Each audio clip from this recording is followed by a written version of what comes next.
Hey everybody, this is Rydo and we're back to Yu-Gi-Oh! And video game news. Today is Wednesday, March 15th. Seems like the last part of the Duelist Cup, I assume, is launched now. Stage, let's see, well, I guess we're in another stage, but it's first stage of a third part, or we're doing Duelist Cup and we were doing something else before. We have a new structured deck to buy at the shop. We also have even new accessories, limited time rare options. They're doing something different now with limited time options. That's interesting, but I don't know if that's particularly a good way to sell your game content, your downloadable content, because it's very possible that a lot of people don't play Yu-Gi-Oh! As much as Konami would like you to play Yu-Gi-Oh! I'm sure. Let's just check all of these packs and see if any of these are like absolutely brand new. This one definitely has a argument for me to buy packs. We have 25 days on that. And this new step for Duelist, I think we had already purchased. Yep. But there might be an argument certainly around going heavy in this pack to try and get 3 copies of all the normals and rares and as many super rares and ultra rares as possible. Although I do question whether something like Slifer the Sky Dragon really is playable for new duelists, or if this isn't just a collection of cards that they want to show off more than anything else. Maybe there's a newer strategy. New duelists inherently would be better off buying structured decks 3 times over, because by buying structured decks, let's just look at the number owned here. We can see there's a significant number of cards here that I do not own 3 copies of, and to just have buy this 3 times over to get 3 copies of it makes a lot of sense. Blackluster, Soldier, ultra rare, extra copies of each of these ultra rares. Like, this really does all of a sudden change what I could play. That being said, it is also worth mentioning that you can't ever turn these extra cards into crafting points, so you kind of get screwed there. Like, there should be an extra ultra rare guy here, ultra rare here, ultra rare here, or normal here, and super rare here. So, without doing anything else, if I was to go to the deck now and just edit any random deck and click dismantle all extra cards, you can see I am not getting significant amounts of ultra rares and super rare crafting points from that. Not enough to really dismantle 3 or 4 people and use that to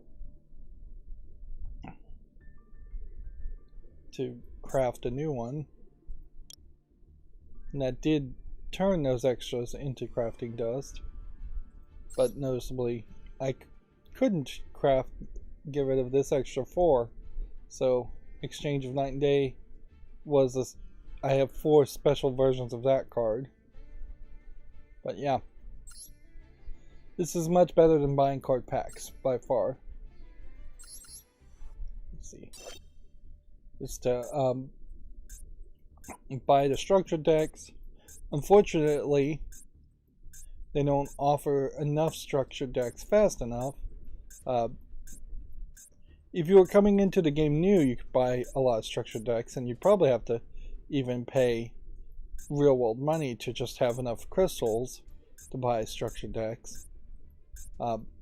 This is a problem with all collectible card games, though, too, is that the structured card decks never come out fast enough or come out often enough to be the way to play. A collectible card game would never be like a deck builder game, where a deck builder game would only be structured decks. So, like, of all of these that are available for purchase right now, if you were just to start to play Yu-Gi-Oh! Right now, maybe I would say Spiral Striker is good. Maybe Vortex of Magic is good. But just looking even at the icons of these other characters, Cybernetic Successor might be good. Rage of Cypher might be good. But I think that's pretty much it. Definitely wouldn't say Dragon Maid Made to Order is a good offer. And there's definitely more than the 10 structured decks. There was more than the 10 structured decks. Now, as far as all this nonsense, this isn't really worth it, but whatever. We're just trying to have an account here. If anything, the fact that I have purchased everything on this account does make an interesting argument for trying to sell an account, but then you'd have to find some whale who wanted to get into the game and just have everything available for purchase. We're still leaning into 12 more days as far as this first anniversary bundle, and 12 more days in which we could specifically buy these secret packs, although I don't think there's a good enough argument to buy any of these secret packs. Plus, I'm now low on gems, so I really should just be saving up for the next thing. It might make some sense to try and open 10 card packs around this one, but also these secret packs are not really going away. It's just that you'd have to unlock them again by crafting a card, and we still never got another opportunity to open any of these card packs, which feels like there should have been more opportunities there. Let's go ahead and open this. For the accountability section today, I can say I didn't really do much at all yesterday. I've just got a crazier schedule now than I've had pretty much in the past 10 years, and I've had to do a lot of non-YouTube stuff, and so I really didn't accomplish much. Plus, my arms are still somewhat sunburnt, so I was in pain for that. Yesterday was Pi Day, but it was not really a happy holiday if they're going to try and make the idea of March 13th or March 14th be a holiday. Like most major chains of pizza places, not really doing much of a sale or a sale at all. I actually went to one place thinking it was a different place and ended up just buying a couple pizzas at full price, which is fine, but it's stupid. Like, there's been a lot of extra expenditure as far as working on my irrigation system and replacing pretty much all of that this month, so I have really broken a budget more than I think I even realize. But yeah, as far as Raspberry Pi, they didn't announce anything. We have some new Duels Cup missions. And as far as like Adafruit, which is about the only place that would have a Pi Day sale, maybe DigiKey and some of the other makerspace parts component sellers, they are all still very much suffering from part shortages to the point where they can't put something on discount. So yeah, if you're into Raspberry Pis, there were no sales at all, and if you're into pizza pies, there's no sales. And then oddly sweet pies, like sugar pies, cherry pies, blueberry pies, things like that, not any real specialty stores that I know of that sell just pies, so they too didn't have really a Pie Day sale. Depending on your rank you achieve in Ranked Duel Season 14, you will start the Stage 1 from set for the Duels list. Okay. So, apparently they are helping me out here by giving me, I don't even know what this is, 200 gems and some reward tickets, which the reward tickets I think are a little bit better than the legacy tickets, but the March celebration thing, I don't know what that even is. Alright, let's see. It's a protector, okay. And that. So we're starting at level 6 to begin with of level 20. Great. And I'm not doing anything new, so let's just copy our selected deck over. No limitation there. And start playing. I really am in this catch-22 with Yu-Gi-Oh! Where I just don't want to spend the extra time playing it, so because I don't want to spend the extra time playing Yu-Gi-Oh! I'm not making any new decks, doing any research to make new decks either. As far as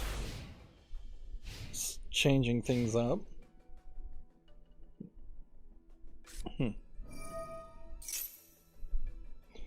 So, the only thing I really did accomplish yesterday, and it's barely an accomplishment, is I found that my Chinese Smart Life / Tuya smart home system would integrate into Google Assistant, which I don't really use Google Assistant because the whole saying okay Google or Alexa and just talking to a speaker and asking it questions, the way those devices are sold is really not appealing to me. I don't think it's appealing to most people, and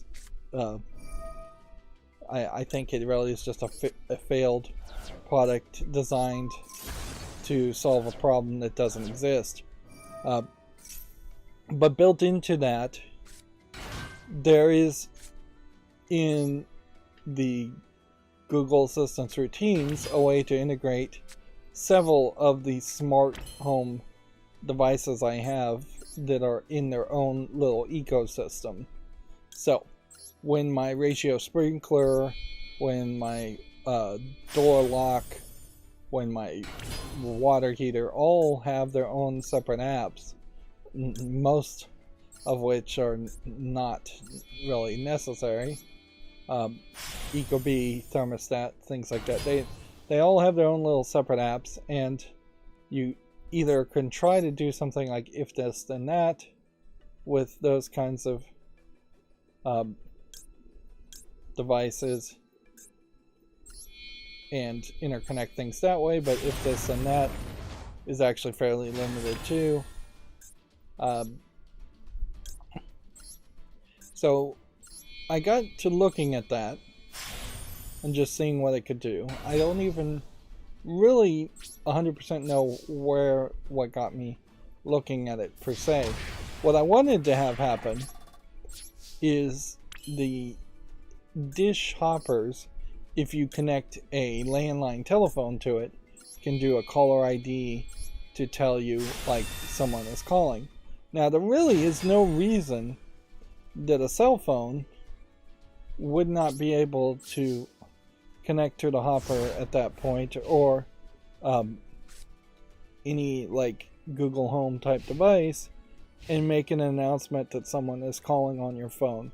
So this is a situation where you're potentially in a different room and you want to see the announcement, but you either you want to see it visually as just who is calling. It might be very redundant as an idea, frankly, and it might be a pretty dumb idea to most people to say, hey, I want my TV to pop up this person is calling, when your phone would have to be fairly close to where you are anyways to answer it. But yeah, Google Home does have this like family bell system, and it does have this announcement broadcast message system. So I was trying to see if there was a way to get that to work. Pretty much there isn't. There's possibly a way in which you could use Tasker to just automate and manipulate the Google Home app on a cell phone to send out a broadcast message when someone is calling, but it's just not an integrated system of any way. And so that's where I was coming from first, and I was thinking, oh, that would be kind of cool. And I guess as a concept, that plan failed pretty terribly.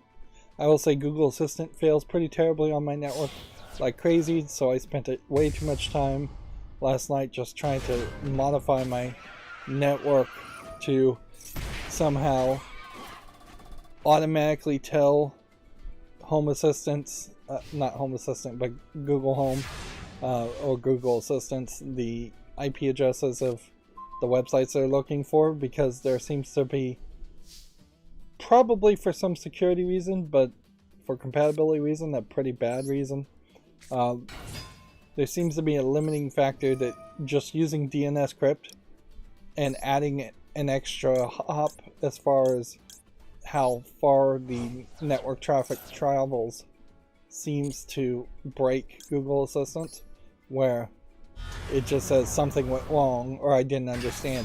And it says I didn't even understand when it's being typed in perfectly.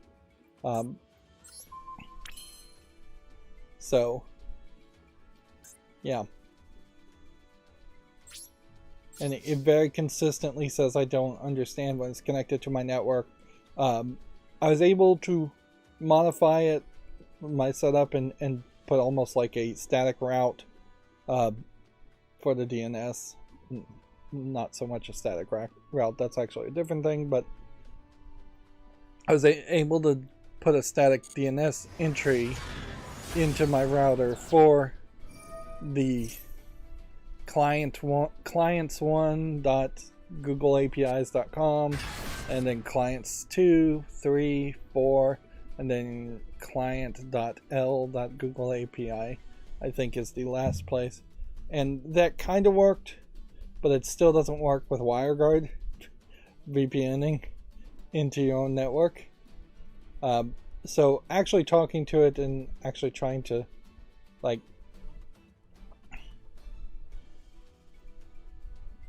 trying to have that interaction experience is not working. But it kind of doesn't matter, because what I really was going for, after I realized that that getting a like toast pop-up message to show up on my TVs when someone was calling, was I was just trying to get the Google Clock. Now I have Samsung phones, so by default there's a Samsung Clock app. It's fine, but the Google Clock app does allow you to run Google Assistant routines.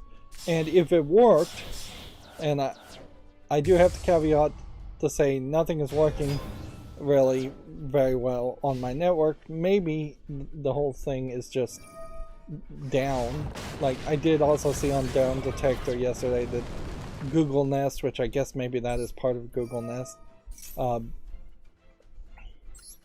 might have been down yesterday, but I tried it earlier today and it still didn't work. And it was working when I was on my mobile data.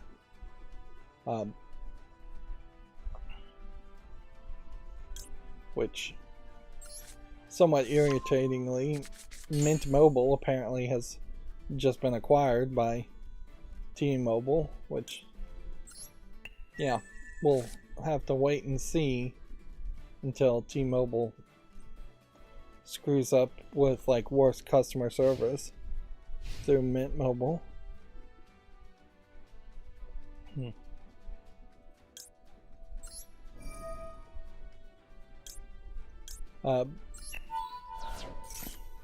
But so yeah, the one thing I could get to work though was by using Google Clock, I could run a Google Assistant routine which could turn on my TCL smart TVs.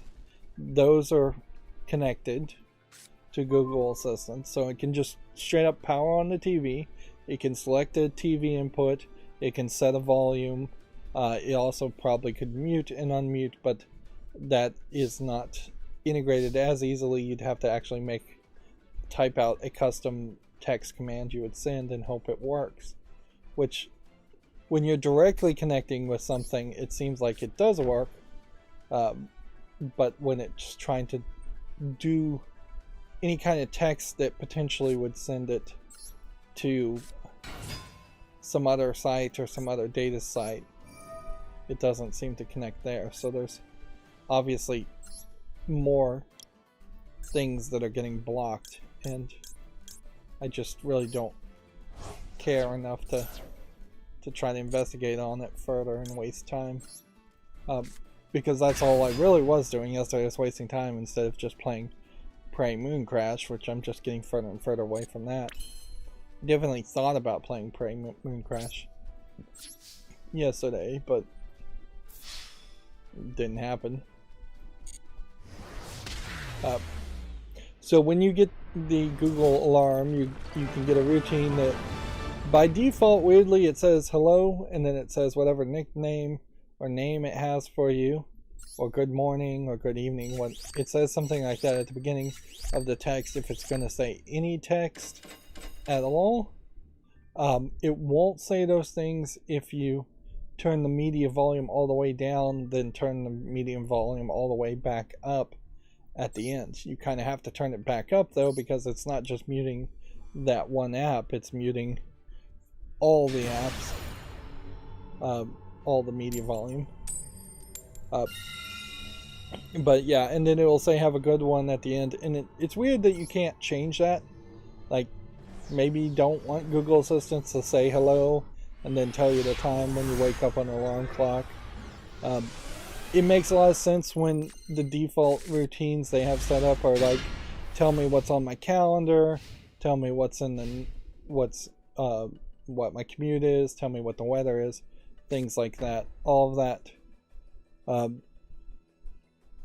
definitely sounds really cool to have the phone just talk to you after you dismiss the alarm clock. That's another part that's kind of annoying about it though, is that all of the actions can only trigger after you dismiss the alarm clock. So if you wanted, for instance, to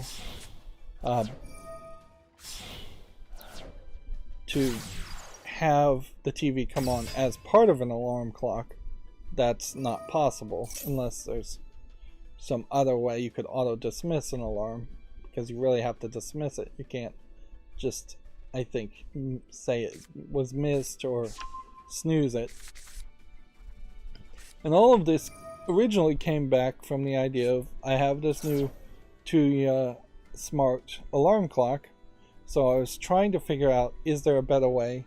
Which inherently this is kind of the fault of the Tuya app and the smart alarm clock in the way it's programmed. It isn't setting off a notification device alarm when the wake up alarm happens on your phone. So ideally, if you were just to stay in the Tuya system, you would set the alarm clock on your phone and then cancel the alarm going off, dismiss the alarm, by actually touching the alarm clock and interacting physically with the alarm clock in the room. And you really, but you just don't have a good clock app or that integrates to the cell phone that way. Like, the best thing you can do potentially is if you go into the configuration of any device in the Tuya Smart Life app, there's a little pencil at the top right. There's a button that says add to home screen. That'll make a 1x1 icon that takes you directly to that device's interface. That being said, the fact that the EDUP in Smart Wake Up Alarm Clock, which otherwise I'm fairly happy with, it could always be better. There could be a little bit better programming. But the fact that it doesn't pop up your alarm is going off right now kind of alarm, which one of more of a security alarm system than I do have in the Tuya system does do that, so I know it's possible, is kind of weird. And the fact that it doesn't go to the alarm clocks page to begin with anyways is kind of weird. So for my case, the original idea of potentially having Google Clock set an alarm and then that alarm, when dismissed on your cell phone, also dismissing the alarm clock, the actual physical smart alarm clock in my room, it can happen certainly, but you would basically have to make 2 alarms of the exact same time, which isn't the worst case scenario ever, but it is definitely a lack of integration, a lack of thought.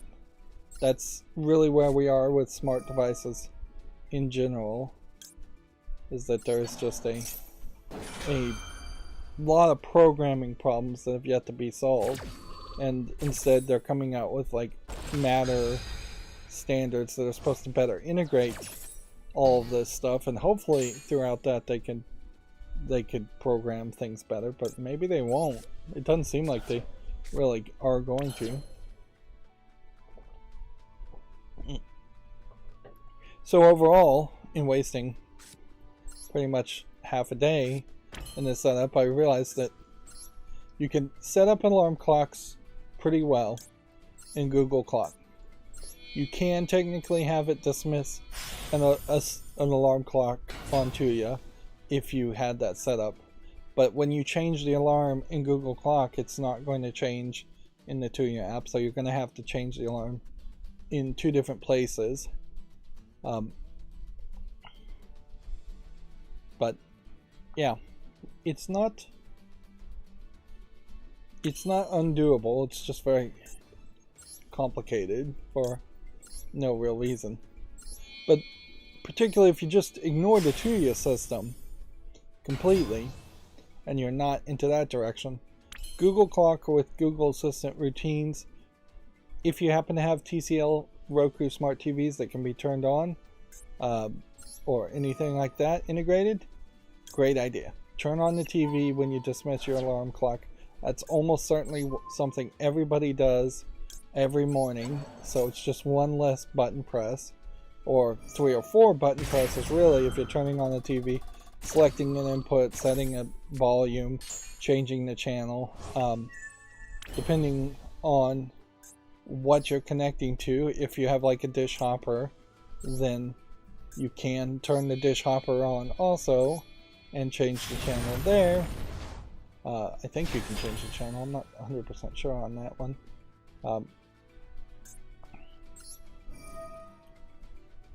But yeah, you can definitely automate some of that stuff. Interesting, I can't destroy either one of these cards.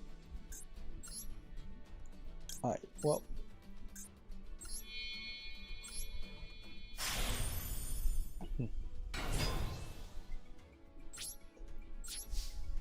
Inherently, and I'm just really warming up at the moment and kind of rambling, though the amount of effort is really just getting down to diminishing returns as far as automation. goes. Eliminating a few button presses, turning on some TVs when you set off an alarm clock, dismiss an alarm clock. Nice stuff, certainly, as an idea, but not really life-changing stuff unless you are just severely, I don't know, limited in the use of your hands. And even at that, then you would run into problems, certainly as far as how you even would dismiss the alarm clock in the first place.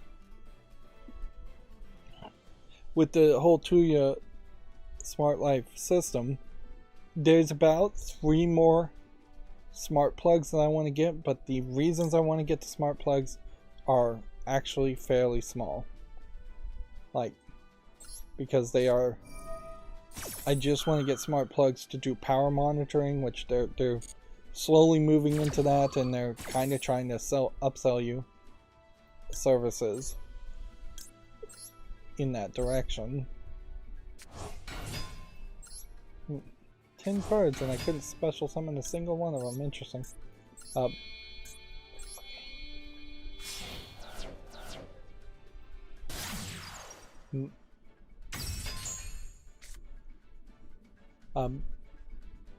But yeah, I'd like to put a power monitor on my microwave just to know how much power it goes. There's the furnace, and then there's the compressor in an air conditioner system. Whether you have an electric furnace or a gas furnace. Electric furnace is probably going to be hardwired to 240, so it would be very difficult to put in a Tuya Smart Life power monitoring circuit breaker or plug into that. A gas one would be able to be monitored, which is what I have, but honestly, you're not getting the full story there because the actual compressors are, as far as I can tell, hardwired to 240 circuits, and there is no way to like add a plug or into that, or you probably could add a circuit breaker. But if you are adding circuit breakers, they're probably going to be European style circuit breakers that don't work in the United States style.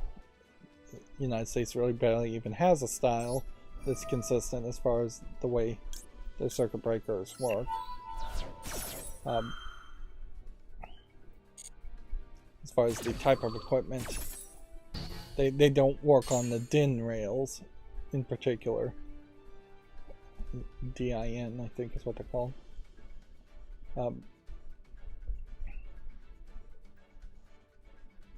So yeah, the number one device that's probably using electricity in my house is the number one device that, or a couple of devices if you separate the compressor and the furnace out. Those are the ones I'd like to really compare. And inherently the Ecobee does make some guesses as far as just how well or efficient your electricity is going, but I honestly don't think it does as good of a job as it pretends to, because it doesn't really know the amperage or wattage, as far as I can tell, that would be going through those systems. I think it's probably just making a general assumption,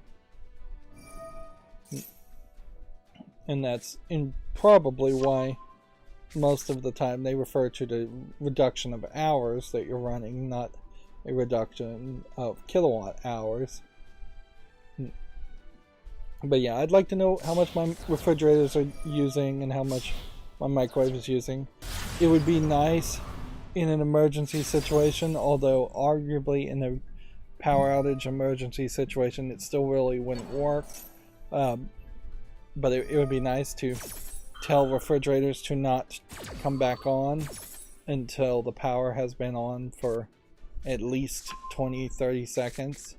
Just a delayed start, because particularly when there is a power outage situation, it tends to have the power flicker on and off and on and off, which can damage the compressors and refrigerators. So I've heard. I have a couple of network devices that need to stay off until the the network is fully rebooted, although arguably just having a working battery backup is probably a smarter move on my Wi-Fi router than anything else. Battery backups on refrigerators, not so much of a thing, like you really can't do something there. If you are going to do something like that, you probably want a whole home battery backup, and at that point the the Ford Lightnings that are in development and yet not available for purchase do sound like they may have kind of the best option yet, as far as here's a truck that has a lot of battery power and a lot of battery power that they can backfeed into your house, so that you could run 20 kilowatts, I think was the number I heard. Like 20 kilowatts sounds like quite a bit of power to potentially power your entire house on during an outage. And that is, I think, a optimistic potential. Certainly we could have a future where a significant portion of people are buying electric vehicles that are then plugging into houses that are then becoming what they're calling virtual power grids or something like that, and back powering electricity even to the rest of the neighborhoods that don't have batteries. Of course, inherently you're either going to increasingly charge more and more money to maintain the lines for people who are using the electricity, to accommodate people who are going more and more off-grid with solar and perhaps wind even powering their houses if they have enough room for wind. And inherently we just need to publicize the electric grids and the electric companies in general. It should just be a service run by the government. Taxes pay for it, and then they'll raise taxes, I'm sure, but they always raise taxes, so whatever. But yeah, this is exactly the same problem as far as people who don't use cars and use public transport or bicycles or something like that are still paying the same taxes to maintain roads for people who do use cars.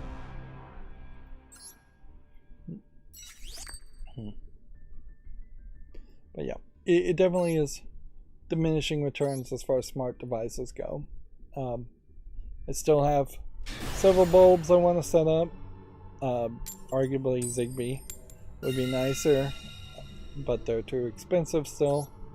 The Expressive company has just announced a new generation of Zigbee Z-Wave Internet of Things chipsets, which are designed to be more effective, more powerful.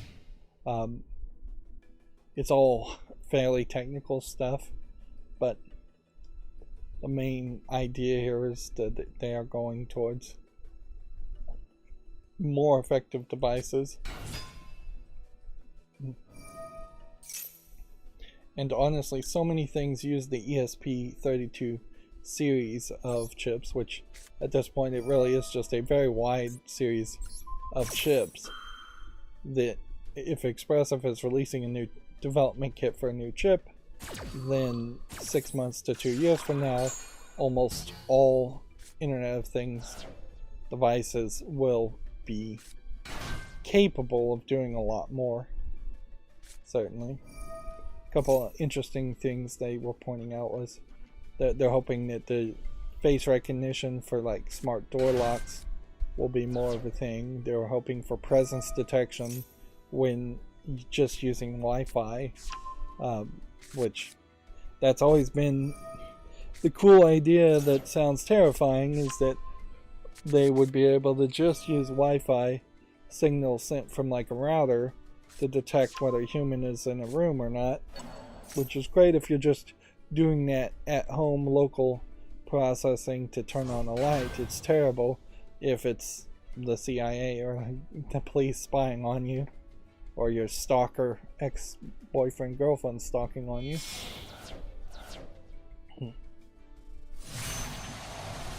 But yeah, I would say check out the Google clock. You can certainly use it as a regular clock. It's better than the Samsung clock app, which hasn't been updated in a couple years. How often do you need to update a clock app? Arguably more, as we want apps to do more, and we want fewer apps on our phone that are doing single solution issues. Like, if you can get Google Assistant to work, the idea of it reading you the news when you wake up, telling you the weather, telling you whose birthday is coming up, things like that are all cool ideas as far as just having something that feels like a digital assistant that actually is assisting you with your day-to-day life, instead of what it tends to be in other cases with the things like OK Google, where you're just having little kids play with it and say, tell me a joke, or something basic like that, something ridiculously not that useful. Right. So we'll negate that. We will bring out this.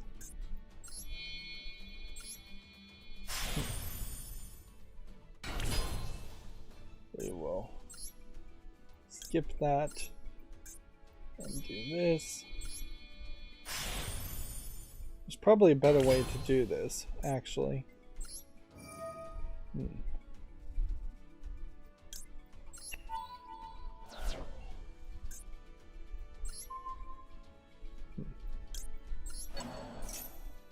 It's not very video game related, but apparently Kevin Smith, the maker of Clerks and then a whole bunch of other bad movies, or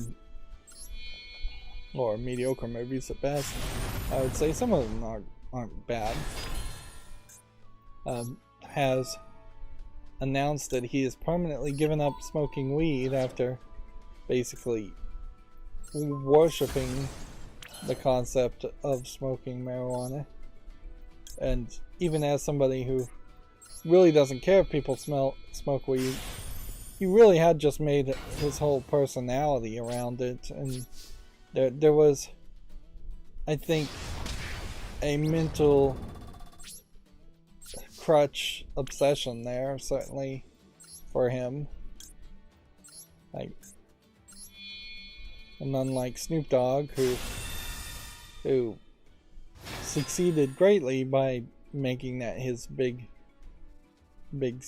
personality sale point, Kevin Smith really didn't succeed that well around it, although perhaps he succeeded way more than he would have otherwise.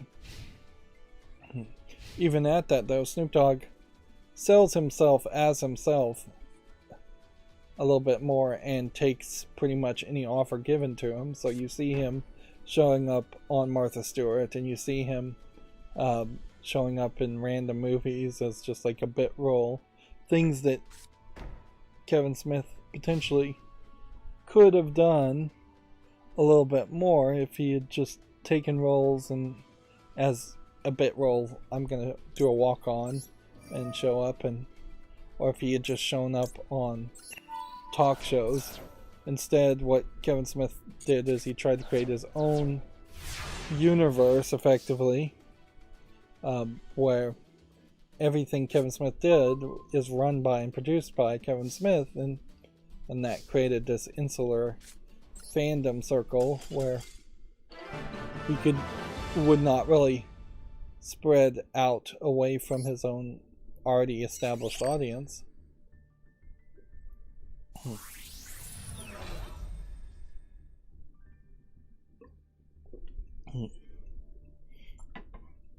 You kind of see that with like Doug Benson too. Like Doug Benson kind of did Super High Me and does his Doug Loves Movies podcast, and I think he has another podcast called Two Dougs, but I don't know if he's really doing a lot of stand-up. I don't think he's working towards a special. He's really can't do another Super High Me like parody of Super Size Me as a documentary, and so there's just kind of a lack of production, probably a lack of ambition because of all the weed goes. Inherently in Hollywood, you have to have that ridiculously large amount of hustle culture drive, where you're just always trying for the next role, always making connections, always making more content, and I think the relaxed nature of people who smoke marijuana just does not congeal with that very well.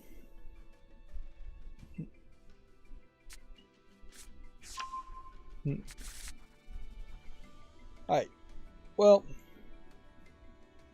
let's see, where do we want to go?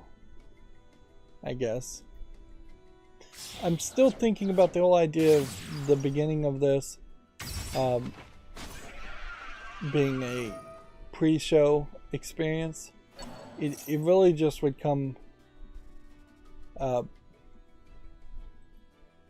the problem with this being a pre-show is that it would just make me change all the labeling, or not change the labeling and just do a bad job, which inherently that is the problem. That if I was to start to break up streams, I'd have to relabel each stream, put them in different playlists. I have also noticed on my channel, I don't know what happened particularly here, but it definitely seems like there is probably too many YouTube shorts coming out at this point on my channel. I have noticed over the past couple days that it feels like 5 YouTube shorts came out between one stream and another, one video and one other, when that seems like that's too many.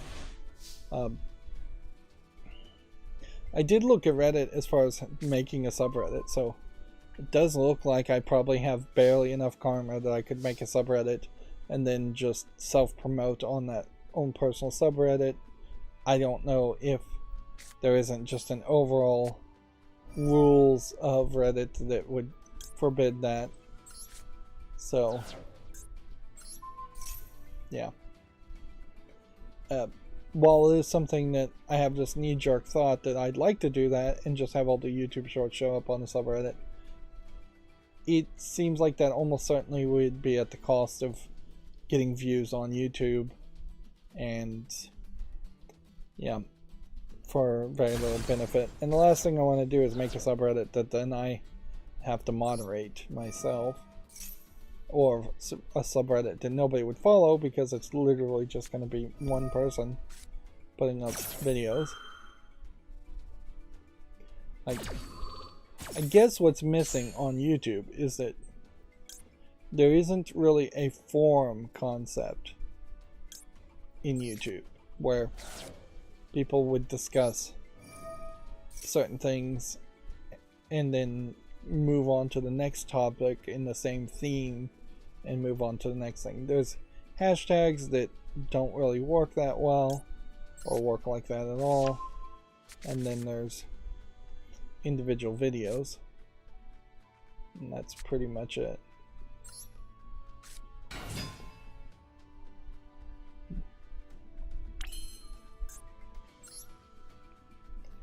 But yeah.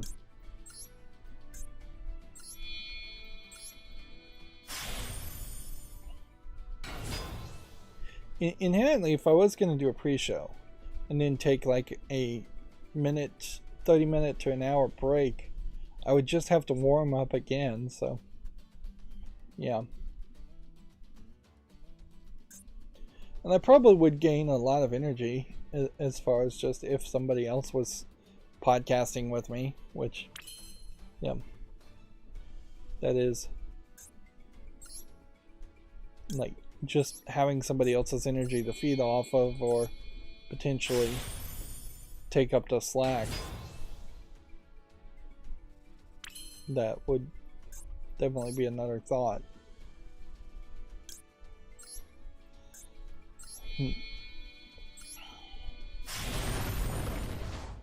But yeah, at the moment I still don't really have a thought, a complete thought as far as how can we make this live stream of playing Yu-Gi-Oh!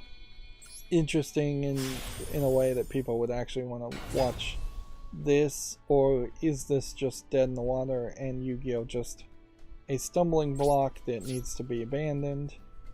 Just stop playing Yu-Gi-Oh! Altogether and instead potentially just have straight up talk,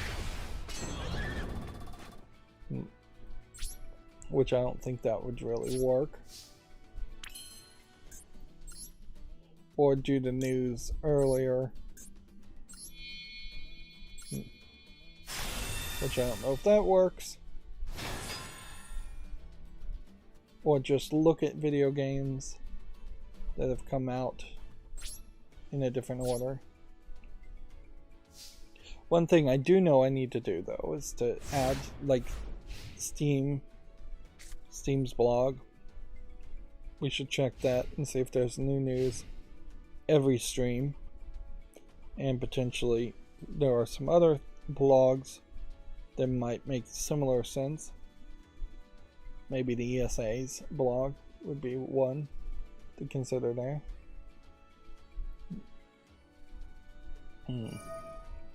So I ran my macro a little bit early, so we have some extra like Gamatsu articles here. Harvest Moon, the Winds of Anthos has first details and screenshots. The Harvest Moon games of recent time have not been particularly good or well received from what I've heard. This looks a little bit better than the last one. Inherently, people do have nostalgia around Harvest Moon, the first game, but that's about it. Like, I don't know when The Verge changed their logos and stuff, but this looks new. But there's an article here that says Microsoft is bringing Minecraft to Chromebooks.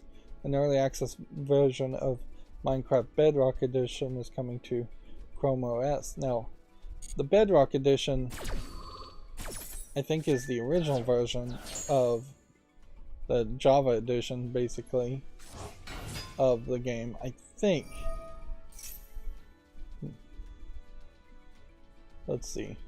They originally launched a Microsoft Education Edition on Chromebooks in 2020, but the special edition required a school license. So, the actual coding there is mostly done. And it certainly makes a lot of sense to have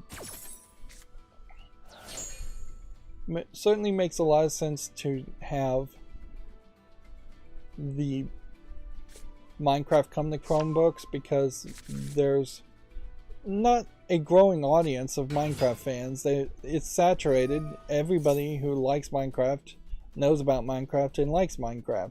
And inherently, kids these days are probably getting Chromebooks a lot more often, either because the schools are giving them to or the parents are giving them to them. And so if Microsoft can get their game on Chromebooks, they basically have no competition at all, because there's few other games that will be on a Chromebook. If anything, the idea of a Chromebook would be to prevent games from being on them And since it really is just designed to run Chrome and websites, let's go ahead and show off uBlock Origin's abilities here, as far as how do I clean up a website. We'll go ahead and preview that and get rid of that, and then we will pick this, and you just use the eyedropper to zoom down as much as possible to get rid of things.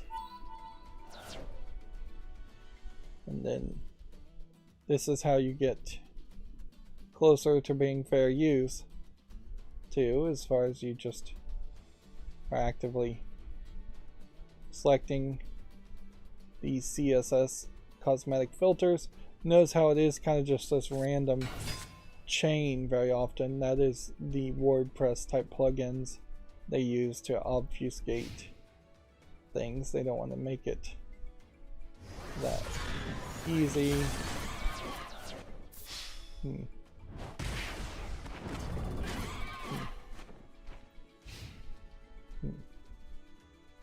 But yeah, they don't change the obfuscation enough. They don't randomize it enough that you can't just select all of this stuff that is not relevant to what's actually being discussed, because you're supposed to only use the very minimum. That includes removing things that are just going to be copyrights and things like that.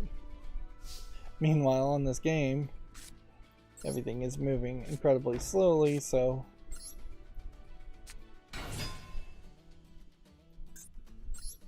a lot of stuff potentially happened there, but I just don't care what actually happened.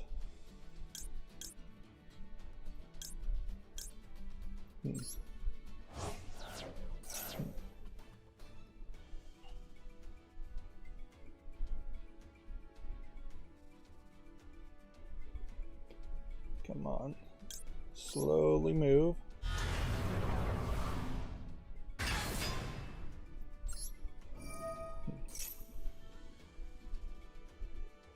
Maybe I should have put this here.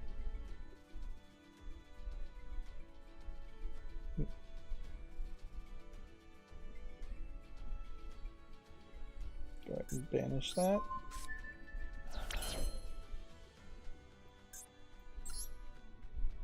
Alright. Let's give this a try.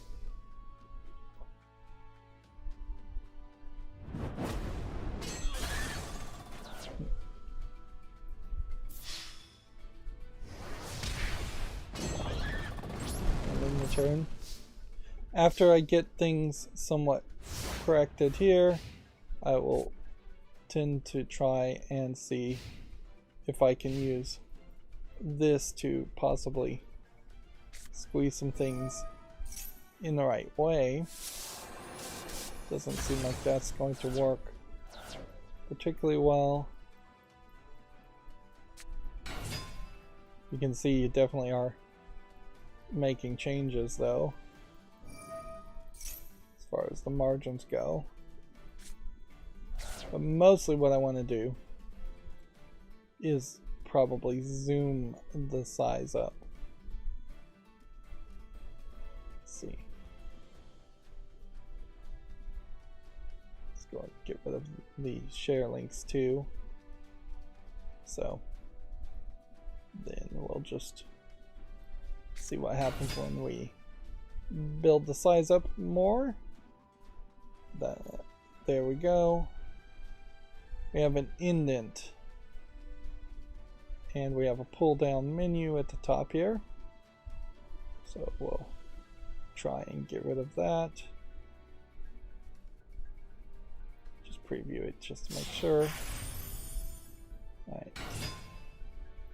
And then we'll try and see if we can get rid of the indent Maybe we can't get rid of the indent, or maybe there's something like hidden.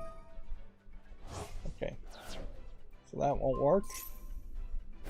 Still way better as far as talking about things. We could get rid of like comments here if it mattered, just to see if we can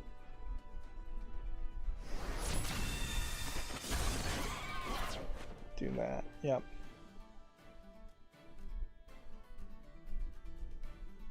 Get rid of the little line. Let's see.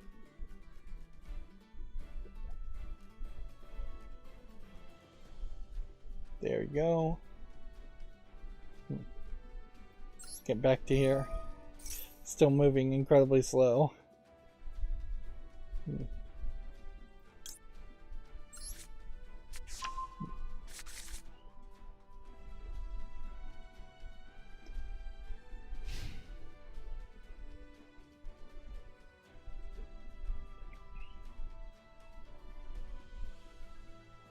So yeah, the last thing we have here would just be centering the text.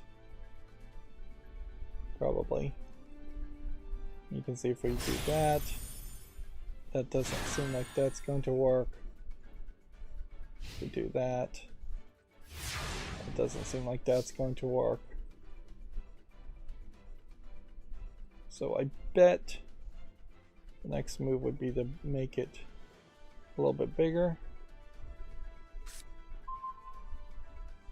There you go. And that's just a little too big, though. But that does fix the problem.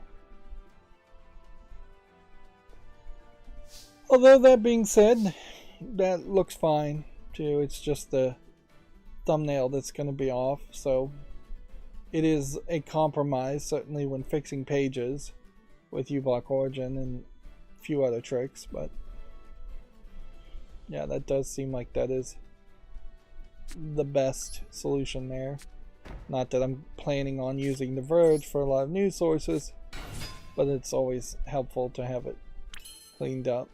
We can certainly always tweak it a little bit more and see, try to like take out this just to get rid of that line. I would say the text here is too big. Maybe what I could do is increase the order. That might work.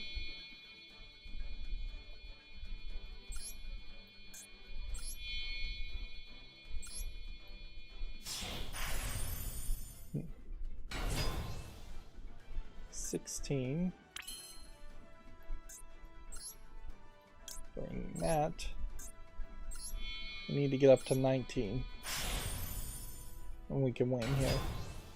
Assuming this trick works. We're gonna toss this one.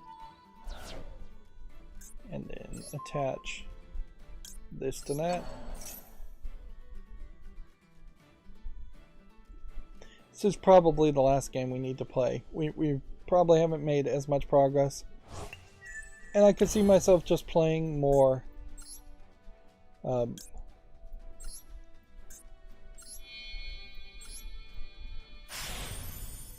I could see myself playing more off screen, even though I tend not to really want to do that. It would give me something to do other than just wasting time. All right.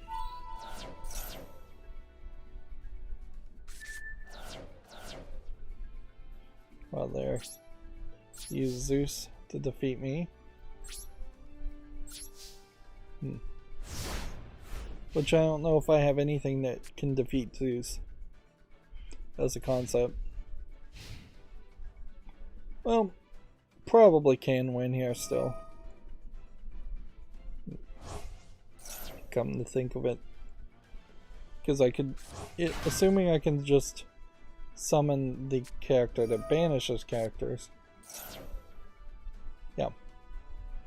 Suppose what I could do here is, now that it's zoomed in, so we could try and center and then add the indent now, which the indent wasn't working before, but by making it bigger and establishing the borders, which this is just the craziness of how CSS and custom style sheets and HTML5 works, that has adjusted it to a much more comfortable.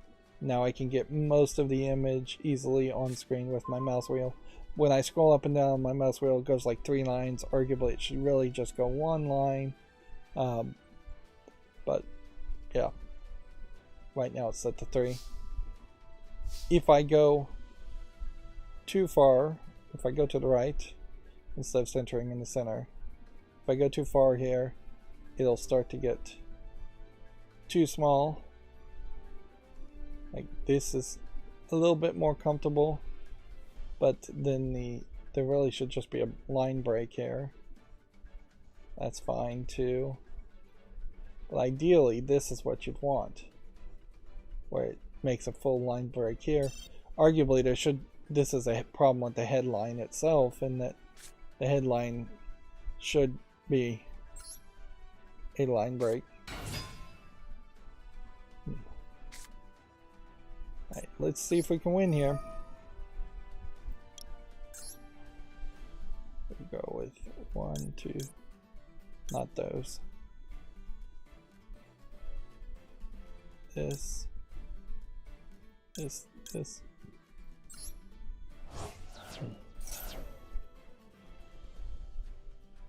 Yep.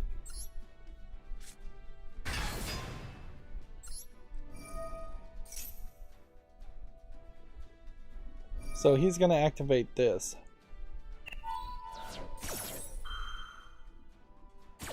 And then the resolve here will let me banish this, so we get back to 0, 0.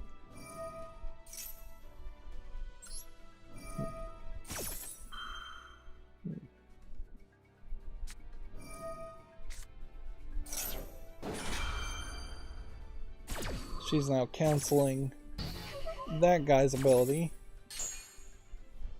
which then just doesn't really matter. I'm going to throw that in the graveyard. I don't think that's actually going to help with anything. Go ahead and play this.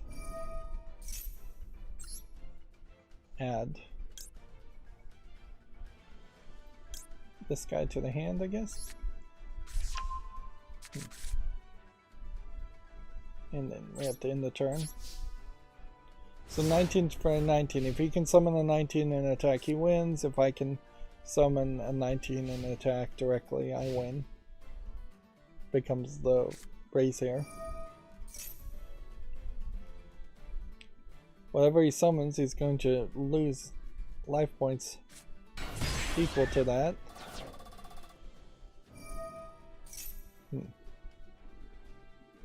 Interesting. So now he's down to 800, which means if I summon this and attack through this guy, I'll win. That being said, he seems to now be able to attack and win. So I think I've just lost there. Yeah, this Duelist Cup is different than what we were doing before.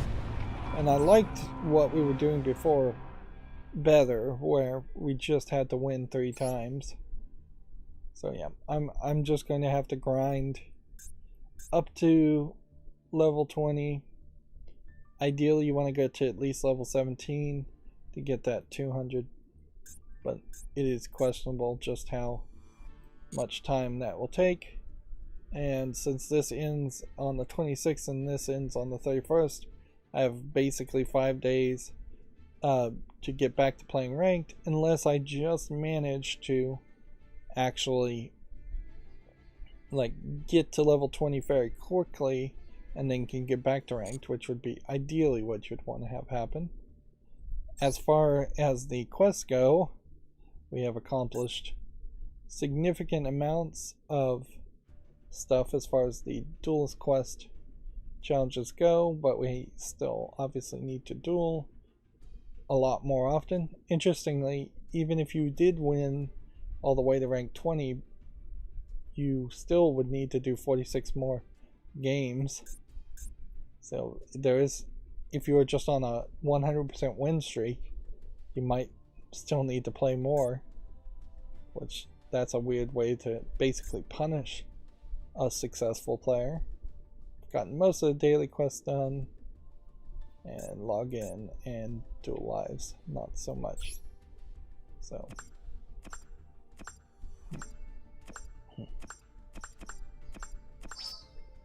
570 gems collected there to get our numbers back up. And then these bonus packs, buying 2 bonus packs now I don't think is any different really than buying 10, because inherently these bonus packs are giving you special cards, but or a selection of cards, but you're only getting 2 per pack.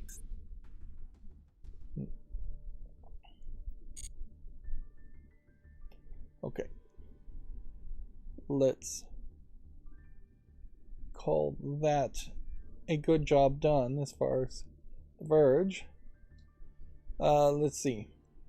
Barbie fashion designer and Call of Duty 4 are among the 2023 Video Game Hall of Fame finalists. This is a GameDeveloper.com article.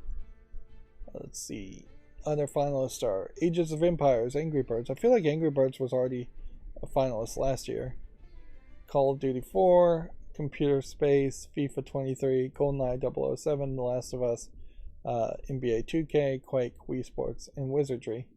The problem here is, since this is kind of all over the place, since the Video Game Hall of Fame is not that old, it's only a couple years old, that they're having to select just random assortments of games from random time frames, at which point nothing really compares or makes sense. It's fairly obvious that something like Angry Birds does not compare in any way to something like Last of Us from 2013, which does not compare anyway to something way older like Wizardry or Age of Empires. You would think it would make more sense for them just to throw all of these in, and it definitely would make sense for them to have categories. Like, for every year starting from 1970, they potentially could have added one game. Well, let's not go back to 1970, that's probably too early. 1983 is probably a good time. 85, when the NES came out, that second generation launch of consoles. It would make a lot of sense to say first generation console games, second generation console games. Figure out when you would define those time frames and have a game in each of those eras given an award, or for each year even have a game given a Hall of Fame award. It wouldn't be that big of a deal, particularly now when you think about like 2022. Is there even a single game that deserves a Hall of Fame award? Probably one, maybe two. You think about who the Game of the Year awards, that if you just converted those into Video Game Hall of Fame awards. But doing it retroactively like this is just crazy, and it has been very crazy as far as this. And it would be very hard to define Barbie fashion designer as something that deserves a Hall of Fame award, since I just don't feel like it has relevancy. I don't think people remember it much. Was there something special that happened there? Did it connect to like a printer and print out clothing you could use on a real Barbie doll? Is there some kind of gimmick like that? I'm not sure. But yeah, we'll leave it at that. Gamatsu had an article here. Psychological horror game Stray Souls has been announced for the PS4, PS5, Xbox Series, Xbox One, and PC. It's due out in this fall. I don't think we'll be looking at a lot of trailers today, as it were. And here's another Verge article, so let's go down here and just show what it would look like by default and all the visual mess. It just keeps on going and going. And now let's hit the reload button and show what it will look like otherwise. So once I did all the cleanup, Enter the Gungeon heads to actual arcades with the slick cabinet. House of the Gun Dead was first announced in 2019, is hitting select arcades in the coming weeks. This is a Devolver Digital promotion concept here. Let's see, it's coming to Arizona, Indiana, New York, North Carolina, Louisiana, South Carolina, and Texas. So if you wanted to buy one, it's nearly $6,000, which is a lot of money, certainly. And you can do a lot better as far as spending money if you wanted a light gun arcade cabinet. Like most of the Australian, like, we're doing ROMs for old light gun games and pinball machines. Mostly it was a pinball machine offering, and now they've added light gun games and arcade games. Like, one of those setups probably would cost you less than $6,000. Maybe the shipping from Australia to like the United States would be pretty high, but you'd have a lot more games there, certainly.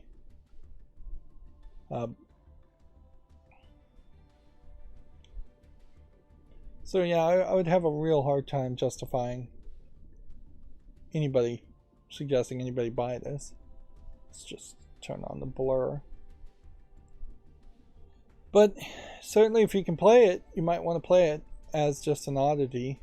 Of course, this is the problem with the pinball concept in general, also, in comparison, is that pinball machines, a lot of pinball machines, frankly, don't even cost $6,000.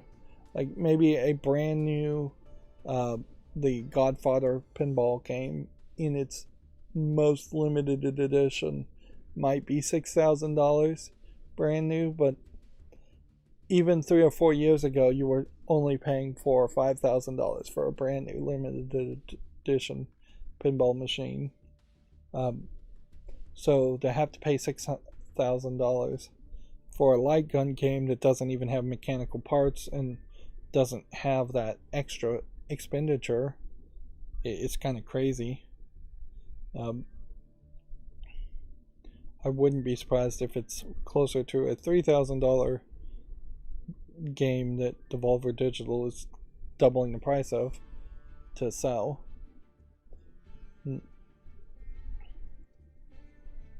So yeah, I definitely wouldn't say that's worth it. Let's look at the order page here.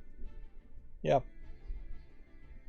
Compared to a pinball machine, you've got particle board wood and a monitor.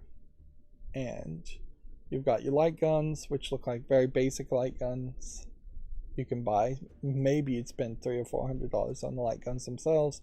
There could be a there could be like a $2,000 PC in here running the software, but honestly, if you've got a $2,000 PC running in here, it needs to run a lot more than just one game. Even a standard arcade light gun cabinet should have multiple games on it. So yeah, I just don't feel like this price tag is reasonable at all for what they're offering. Like, for $6,000 you could fairly easily build your own system unless this is a high resolution, high frame rate 4K monitor, or there's major surround sound type sound effects, which I question if that's the case. There might also be a IR transmitter at the top of these. Let me see if I can find the other website that I'm thinking about here. Since the price here was about $6,000, let me look up the other website and see if I can find that. I'll have to look at my YouTube page, look at all the things I'm subscribed to. I'm pretty sure it starts with an X, so it's probably at the bottom of all the things I'm subscribed to, which is a ton of things.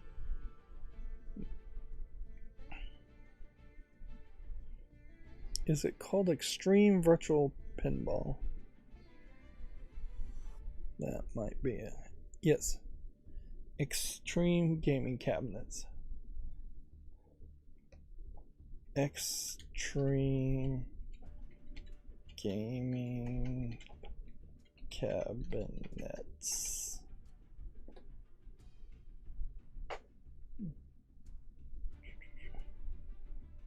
Let's see if this is the right website, because I only watched them effectively on YouTube. Okay, this is taking forever to load, but whatever, this is the right website. So what Extreme Gaming Cabinets is selling more than anything is these hard drives that are just full of ROMs. And in Australia, they just don't care about copyright to prosecute it, obviously. Arguably, maybe if you tried to order this in America, it might get stopped at customs. You might need to literally smuggle it in. But yeah. Here you have a 4-player premium arcade machine for $6,000. Here you have a 4-player Boss arcade machine for $4,500. Here you have a extreme mini piece pinball machine for $5,580. The thing here, of course, is that these have hundreds, if not hundreds, of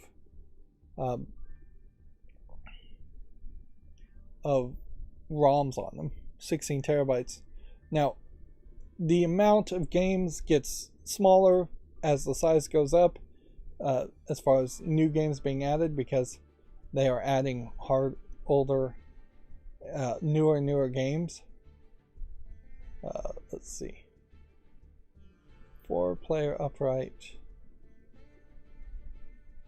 Let's see. Let's actually just click on this. So, like a brand new game, 24 terabyte system, just massive amounts of space here. Noticeably too, though, the price should go up for having 4 players controllers. This one has a light gun here. Here. Let's see what clicking on that will do. Beastcade having a light gun here for 6,200. Okay. Yeah, and if I was made of money, I definitely would potentially consider something like this. If you like arcade games, having a light gun and then 4 players with 6 buttons and like cup holders and a giant 4-player screen is exactly what you would want. He CNC cuts all of this. There is also an additional, what is it called? Marquee, I think is what it's called, display up here. So you have this second monitor effectively just to display what game is being played at the moment. He puts pretty big computers in them to do the emulation.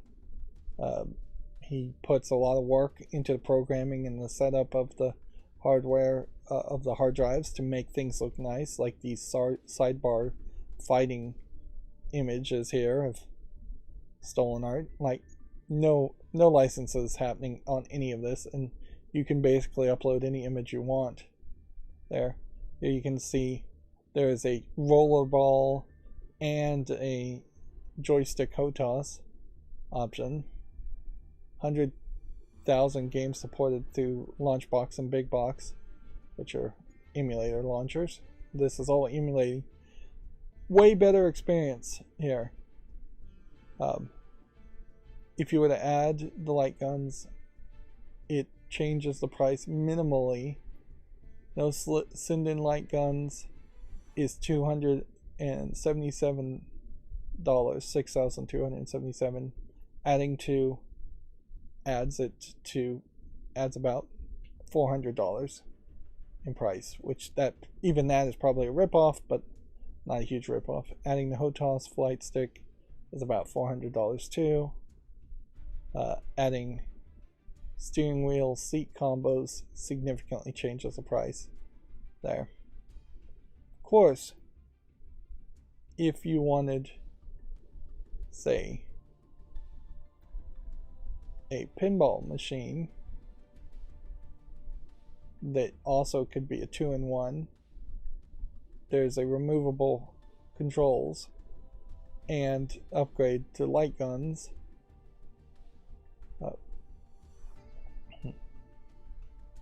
They could work for you too.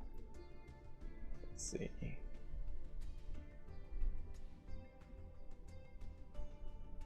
see.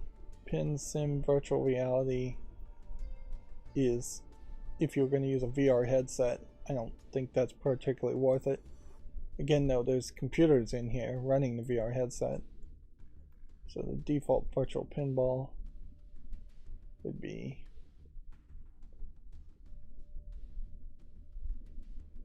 somewhere around 3D support they've added to.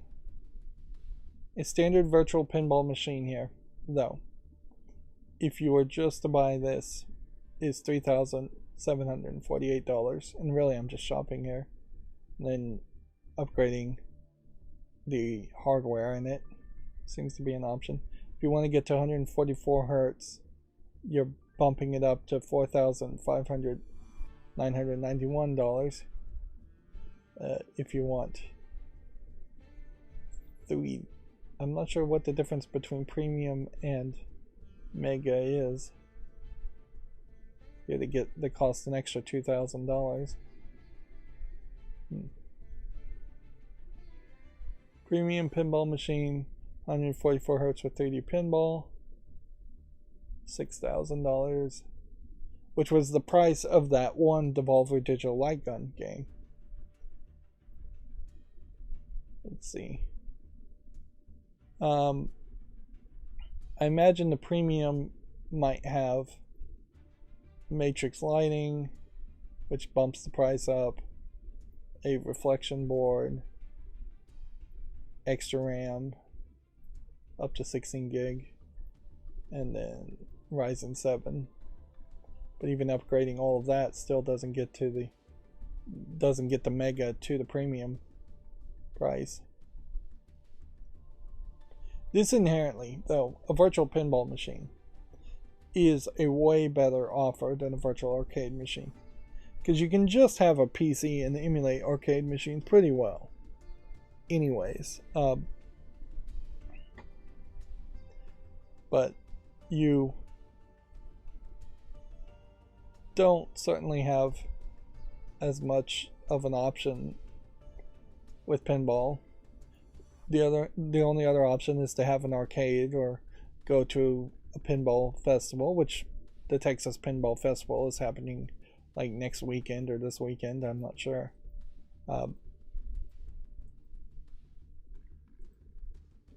Yeah. No topper monitor screen, adding that would increase it. So you can get this up pretty expensively. It's all very expensive, certainly. But this is actually a pretty decent price. You get a standard virtual pinball machine where it just doesn't have topper, it doesn't have underlining on the casing, it may not have side lighting. This is a very decent, reasonable starter spot. May not have 144 hertz graphics or 3D, but I'm not sure all of that is really necessary. More than that is just gimmicks. You can see there's a lot of different side art they do. Pretty much every single one they make is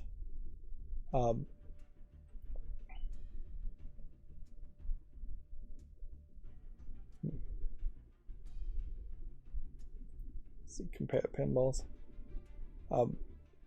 Every single one they make is custom as far as the side art and all that. Really, I'm just rambling today. But I probably should have showed this off. I've been looking at this for years, and yeah, if I ever won the lottery, I definitely would just get something bigger. So, like, the difference between the standard, the Mega, and the Premium is how good is your graphics card. 1660 versus 360 versus a 360 1012 gigabyte. Arguably, you could probably start with the standard and upgrade that yourself. The monitors here, they're telling you the exact kinds of monitors you're starting with, and you get a 4K monitor on the standard at 60 hertz, whereas upgrading higher gets you to 120 hertz or 144 hertz. If anything, it seems like Mega is better than Premium. You might have some trouble, certainly though, squeezing this monitor into this framework, but maybe not that much. They both are 32-inch monitors. They all have the same digital dot matrix display things, or simulating dot matrix displays. Same 2 terabyte SSDs, same 2 terabyte hard drives, and then you would potentially have to add yet another hard drive or expansion for more of the games. Although pinball alone, 2 terabytes is more than enough, I would suspect. Let's see, same hardware. So if you want the matrix lighting, Premium gets it. It's optional. These are LED strips and LED rings and things like that. These are nice lighting effects that barely connect. Shaker motors from stern, not included. You probably would want that. Solenoids, not included in the standard. So there's actual real physical hardware that's missing in the standard. Knocker solenoid is only available in the Premium. He probably would want that too. Gear motors, probably would want that. I'm not sure what it really does. And then beacons at the top, which are just spinning lights. Yeah, they're nice, but not anything. Let's see.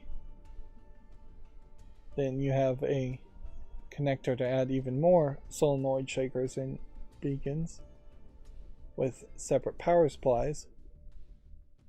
Yeah, it may seem like a ripoff buying this.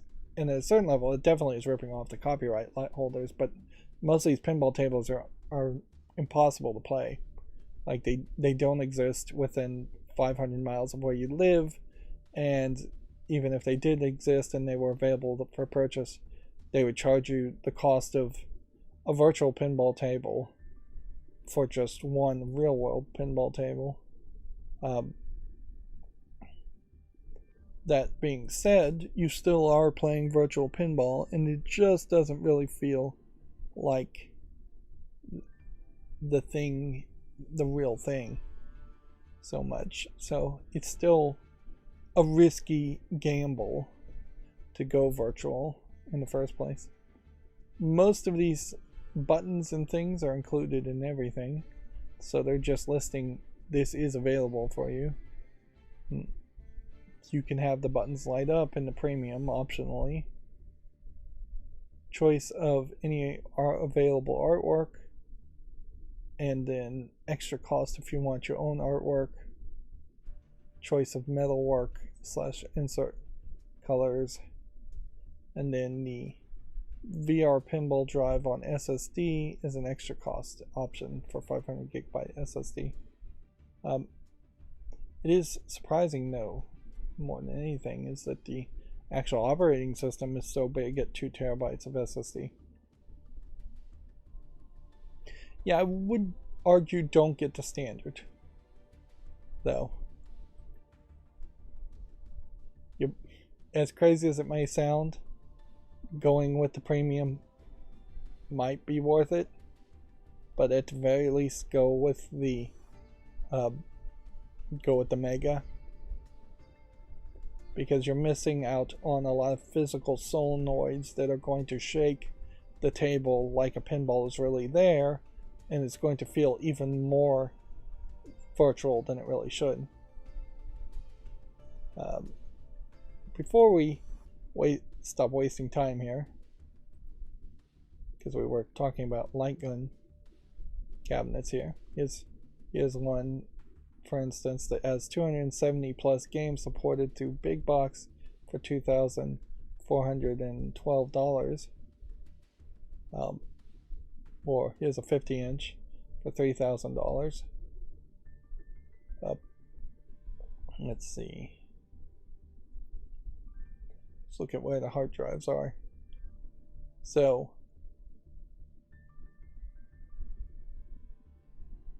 hard drive,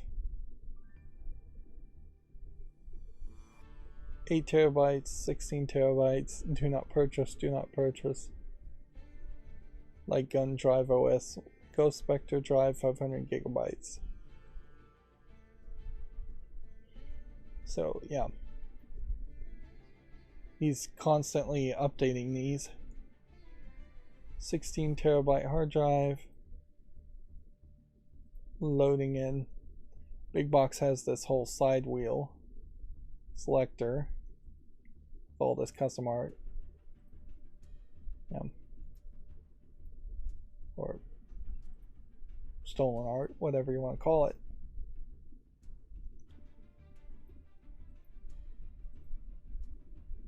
What would be funny here is if I was actually confused and there actually is not.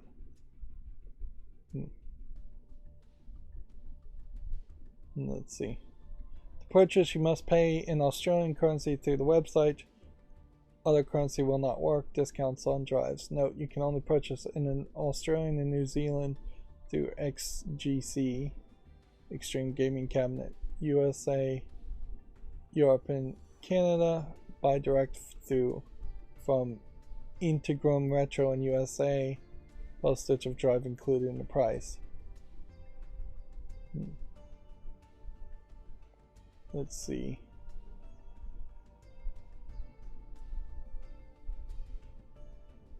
We pre-configured it with all media, emulators, and ROMs so that it's easy and ready for plug and play. So, here they have a full list of all the systems they're emulating.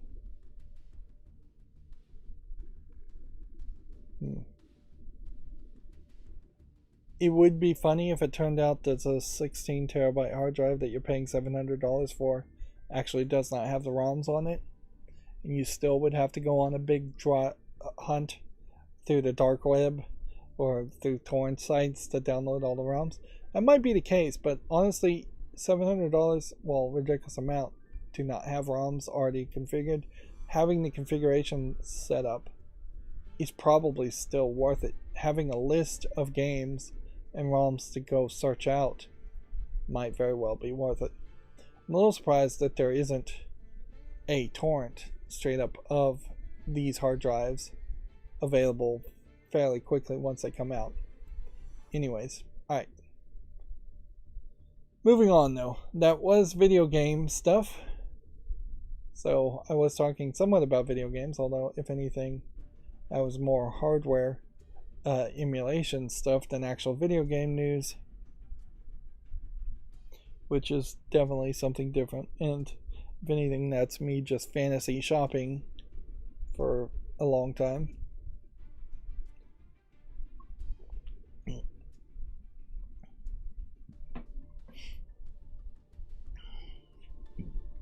Moving on, sorry there, I needed to drink some water. Second Life is coming to mobile nearly 20 years after its launch. I'm a little surprised that Second Life even still exists, but okay. I don't know. Second Life here, I guess, looks a lot better than what I would have thought it would have looked like from 20 years ago. But I guess maybe Second Life is more popular than I thought. And then Gamatsu says the Shin Megami Tensei 30th Live Band of Shadows concert at Anime Expo 2023 is set for July 1st, which sounds like it's just going to be a presentation. The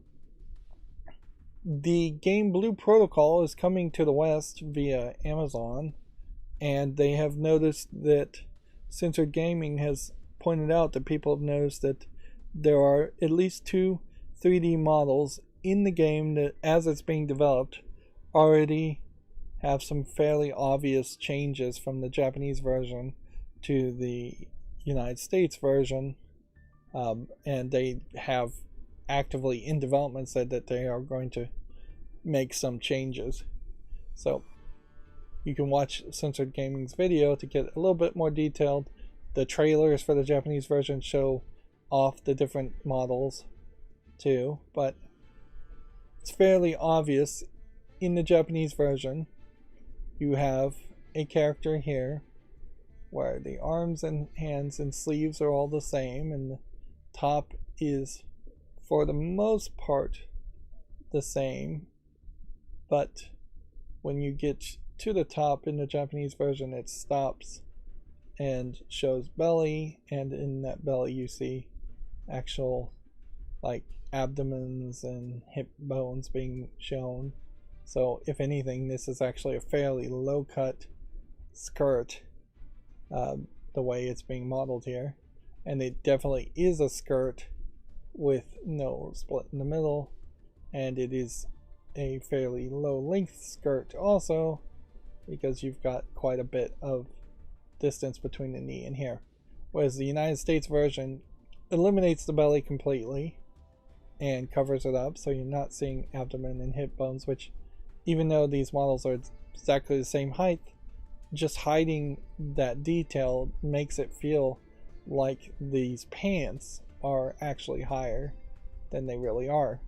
If anything, they still are incredibly low, but they have made them pants now, and they've made them lower, and yeah, overall is fairly ridiculous that an artist is wasting time making 2 different models for something that you very possibly would see somebody wearing either one of these. Neither one of these outfits, missing their textures obviously at the moment, are like extremely provocative or unrealistic or sensual or lewd in any way. Like, if you were looking at I assume this is a female character in a bikini, a 2-piece bikini, you would have way more chest and under and stomach exposed. If the bottom part would show way more thighs and legs anyways.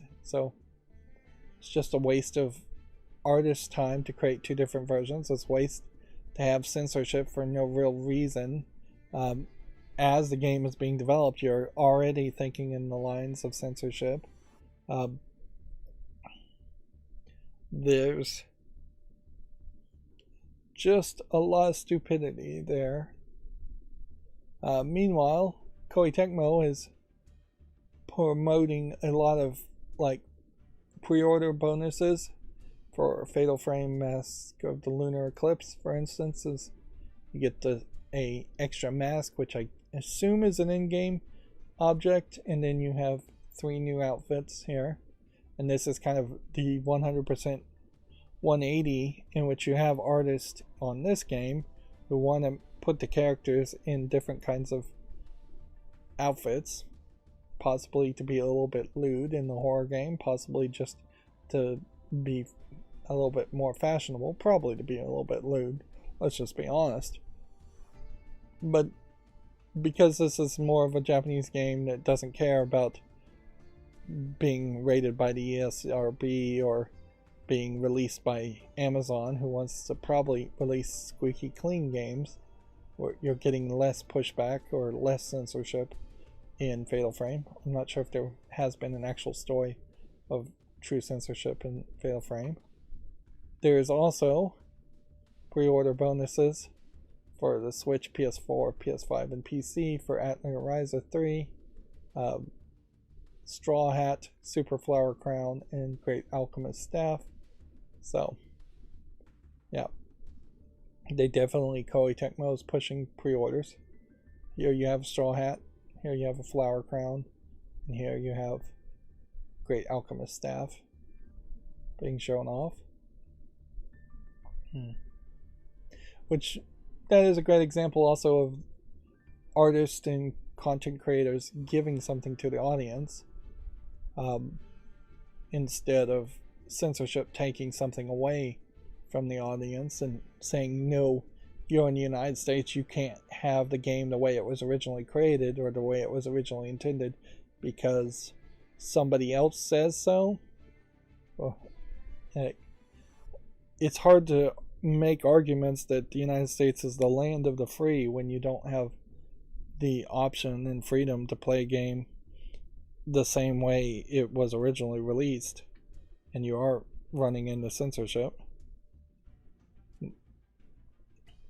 There is also this interesting thought here where they want people who are content creators who would stream Atelier Ryza 3 to fill out a form, which I don't know what the real aspect there is.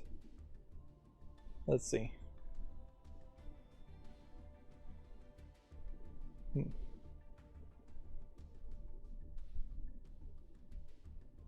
Yeah, I don't know why you would specifically fill out a form and tell Koei Tecmo that you're streaming their content unless you're just expecting that Koei Tecmo is going to content ID claim all the other Atelier Ryza series.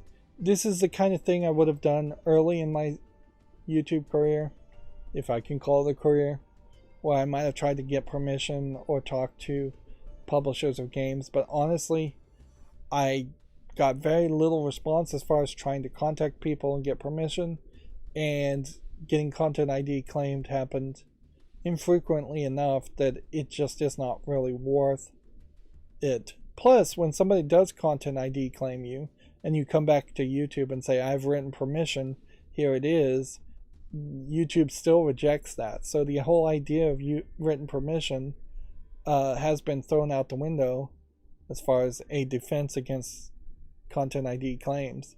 And that's pretty obvious when you realize that you've not heard anybody really say anything like that in a long time as far as they had permission. It's better just to say this is fair use and argue it is fair use, or just hope to not get content ID claimed. Most of the time, I'd say at least, not most of the time, but at least a third of the time when you get content ID claimed, you're being claimed by somebody who is either a third party acting possibly on the behalf of a company like Koei Tecmo, or you're being content ID claimed by somebody who literally has no ownership of the content in the first place and they're just scamming. But yeah, if I was going to play Atelier Ryza 3, I would not fill out this form. I would not make myself potentially a target for Koei Tecmo when it probably wouldn't benefit me in any way whatsoever. Yeah.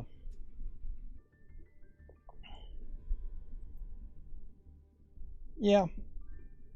That's another aspect, certainly, that I have not wanted to have happen, certainly, is that I just don't want there to be what am I trying to say? I don't want to get free codes to games anymore, because then you have to then disclose a sponsorship, because you're basically getting something of actual monetary value for free, thus it's a sponsorship.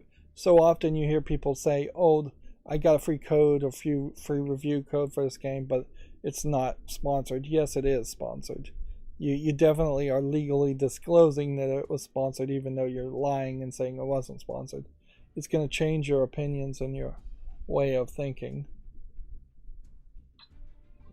And I just definitely don't want to be involved around that.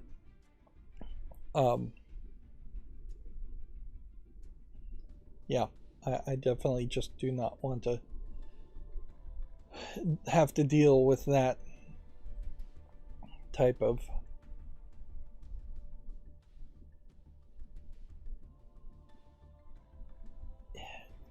endorsement type disclosure stuff.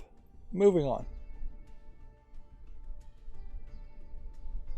It's very possible that with YouTube Shorts, I've been living in La La Land and being just really happy with the number of views I've been getting with Shorts lately. Although in the past couple of days, the number of views on some videos do feel like they're going down. I feel like I've put too many Shorts out, and there is a balance potentially between 3 and 4, and you really shouldn't cross 3 and 4 Shorts per day. And maybe it's just they need to come out at different times. But yeah, they have now added this YouTube Shorts metric that's in the Reach tab. It'll show the number of times a short was shown in the feed, viewers versus swiped away. So this inherently may mean that I will realize that even though my shorts are getting a lot of views, people are swiping away fairly quickly, or just swiping down past them. So yeah, my happy-go-lucky positive attitude around shorts that I've developed in the past month or so may go straight down the toilet when I realize, oh, actually, for every 100 views I'm getting, there's 10,000 people that are swiping away. Now, arguably, I don't know what I really could change. I'm going to full minute length on shorts. Maybe I should cut that down, but I don't really see a reason to do that. I really don't see a reason to do much of anything there. As far as yeah, I could potentially go down to 30 seconds, but then that would be 30 less seconds of the trailers playing on the shorts. I am still giving some thought around the idea of trying to get the text out and having like a text to speech app read the text out loud instead of playing the music. But that is something that is very much an alpha thought that would need a lot more polish and a lot more programming to even begin to start to work. The National Video Game Museum is doing a 20 tickets to the advanced screening of Dungeons & Dragons Honor Among Thieves on 3/16, 7 p.m. at the Alamo Draft House in Lakeland Heights in Dallas, Texas. I guess Lakeland Heights is a neighborhood in Dallas, Texas. Which I guess gives the National Video Game Museum something to say on their Twitter feed, because they really don't post too much. Honestly, for their Twitter feed, there should be like a pinned hours on their Twitter feed at the beginning on top of the promotional video. And then there should be some updates as far as we're closing early, the road conditions are dangerous, things like that. They might change whether they're open or not. There should be general promotion overall of themselves. There should be more history. They do sometimes show off some things, but they really don't have as much tweets and posts. I wouldn't be surprised if they just don't have a dedicated social media person, and yeah, they're just more interested in making the museum and keeping the museum running, which is definitely the better goal to have. I do still kind of question how big the National Video Game Museum really is versus how big it potentially could be. Could be as big as something like the Smithsonian if you get enough collections and enough stuff to show and just enough square footage. Almost certainly, I think the National Video Game Museum in Frisco, Texas is going to at some point have a second generation of their museum where they build a giant facility and just expand like crazy as far as square footage. The Texas Pinball Festival that's either happening this weekend or next weekend also is going to have shuttles because it is also in Frisco, Texas, to the National Video Game Museum. So it is very doable to potentially play a bunch of pinball at the Texas Pinball Festival, take a shuttle, see the National Video Game Museum, come back to the Pinball Festival, do some more pinball, or vice versa.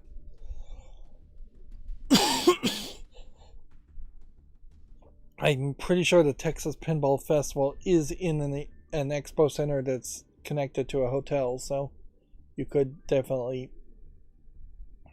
take an afternoon off from the pinball and go to the video game museum and then be shuttled back to your hotel where the pinball is.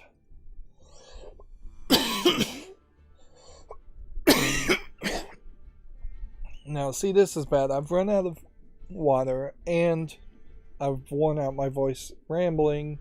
We really haven't even started to cover the news. Or we're more talking about kind of off-topic, secondary topic news. Which, if there was always this much off-topic, secondary topic news to talk about, then I probably would not need to play any Yu-Gi-Oh! At all, and the warm-up session could just be the second primary conversation, secondary topic things. Libretto is now available for Mac on Steam, which could make a new era of people who have MacBooks. I don't know how many people really still have MacBooks, though, but might want to get into retro emulation and playing old games. Some of that would make sense. The Epic Games Store has this pink theme going on for an end of winter sale, which I clicked on its thumbnail because I was trying to figure out what the pink was all about. It definitely does not visually thematically match with the Epic Games Store in their black outfit. I don't know if this was supposed to be in solidarity for like International Women's Month, International Women's Day. Like, that being said, if it was supposed to be that, then I still don't really get it, particularly as far as you have a block of ice here that's melting. Like, I suppose if I really tried to squint hard and use a dirty mind, I might think that there is something neonic about the melting ice, something feminine about it, but that's about all I could say. And honestly, that's a major stretch. And it's not even a pink or purple consistent color, it's like a gradient. Just feels like it's a bad art concept. I didn't even know the end of winter sale was going on, but I wouldn't buy things from Steam anyway, so we'll leave it at that. And then I wanted to point out, here we have a Dishonored cosplayer here. There was another cosplayer that was basically naked and saying they were in a 2B costume from Nier Automata, but honestly they weren't in a costume at all, so I really couldn't call it cosplay or have anything to do with 2B.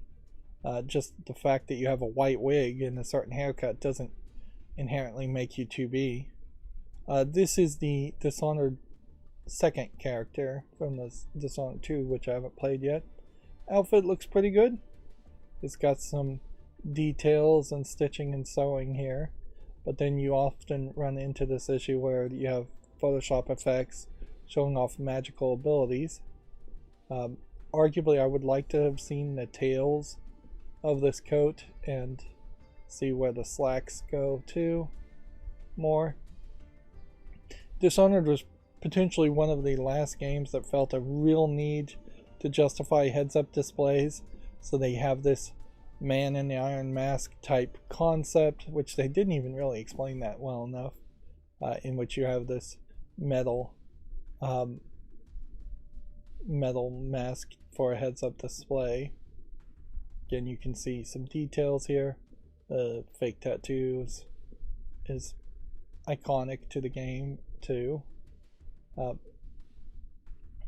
What's funny is I just said man in the iron mask, and I had never locked in the idea that that's what they were doing. But yeah, literally all of Dishonored is just a man in the iron mask as a concept.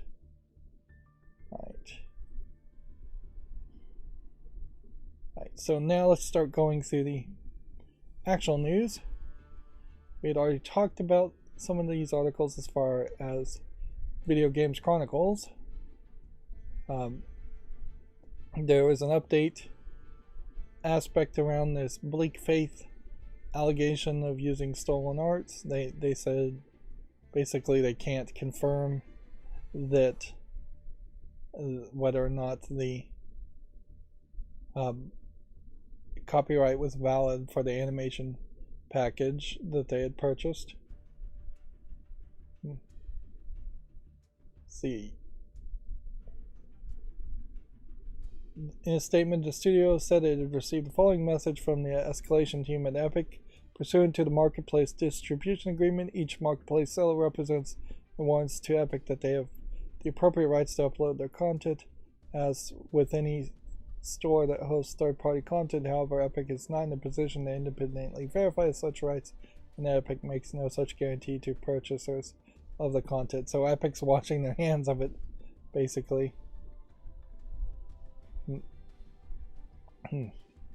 And saying, yeah, it might be stolen art, it might not, we don't care, and we're not going to verify it one way or the other. Which definitely makes an argument on being extremely careful about buying anything from the Epic Games Store as far as art assets or even animation moves, which is what they were buying here. Although I still would argue that the animation moves may not be copyrightable in the first place. But yeah, if you're making a game, you basically have to hire somebody as a contractor or as an employee to make brand new content for almost everything, or you're running the risk of it being stolen art. And this has happened up and down the entirety of the gaming world, and that there's been stolen 3D models in Resident Evil 4 from decades ago, and I'm sure there was a lot more stolen that nobody ever caught or found out about it. As you get older, 8-bit pixel graphics in like Super Mario Brothers obviously were custom made, so there's no real risk of art being stolen there. But as the internet came about and it became easier and easier for people to rip content from games and resell it, it's going to happen more and more. And that is definitely something that the Epic Games Store, the Epic Asset Store, really needs to tackle and handle. Same is true for like Steam. It's not realistic for Steam to allow as many Steam Direct games as it has to be listed without doing a slightly better job of verifying whether the content in those Steam Direct listings are stolen or not, because there definitely are some garbage games that have stolen art in Steam. I know for a fact we saw at least one, and I flagged one game and never got any response back to that, and that game seemed to stay up on the storefront and I contacted Destiny Child Shift Up, the company that makes Destiny Child, and I told them that their art had been stolen, and nothing seemed to come from that either.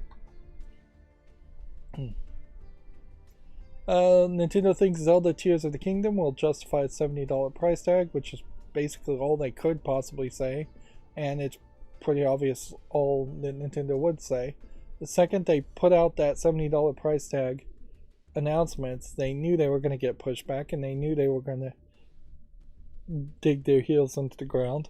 Nintendo, perhaps the biggest company that can't be boycotted or bullied because they have just a ton of cash, or at least allegedly they have a ton of cash that they are sitting on, and they have Nintendo fanboys and kids that will buy the game no matter what.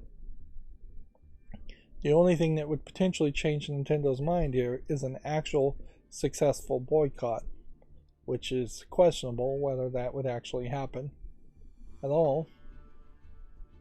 The Pokemon Company was trying to hire someone with deep knowledge of NFTs and the metaverse. Notably, this job listing wanted like 12 years of experience in NFTs, which Web3 NFTs have not even been around for 12 years. But it definitely seems like they are looking to do some really shady NFT type game around Pokemon and try and get as much money as possible off the backs of little kids, almost certainly.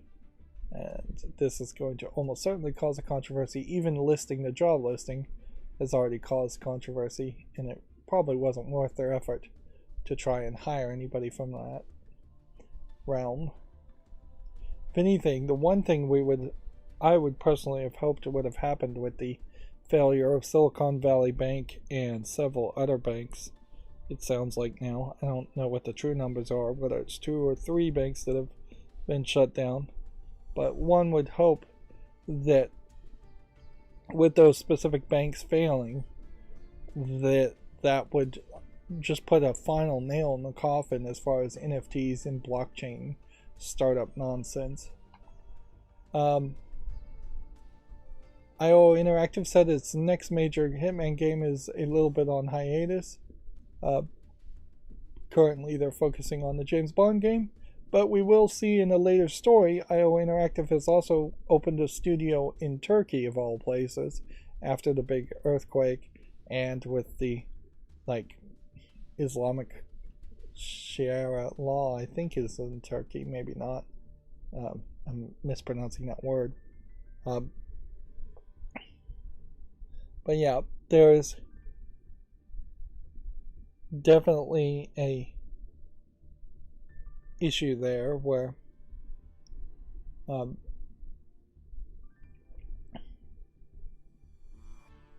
there's definitely an issue where the idea of making a James Bond game in Turkey means a whole new team is going to be doing significant amounts of programming in Turkey under the brand name IO Interactive, and so it's probably not going to be that good of a development, at least that portion of it, and it probably just highlights that IO Interactive is not really in a position to be making a Bond game in the first place. They're just not. They're too specialized around Hitman games, in my opinion. And while the Hitman games have been kind of amazing and great, I do feel like they are missing something that you would normally expect from a video game, whether it's RPG elements or just better story or just more diversity in the types of gameplay mechanics that are in your average video game. And since IO Interactive, I believe, is owned by Embracer Group, this really is just a case of Embracer Group, through its subsidiary, creating a new studio and handing work off to another studio, which that potentially will not work and cause disaster in the long run. At least that would be my guess. as to what's going to happen. They have to be really, really careful to maintain quality, and Embracer Group has yet to really release amazing quality games. They've released some mediocre games with like Darksiders 3, and so I'm not very enthusiastic on the chances of this 007 game being great, which arguably I don't even know what a 007 game would look like if it was great. The new Witcher 3 update adds various fixes, stability, performance improvements. Patch 4.02 is available for PC and consoles now.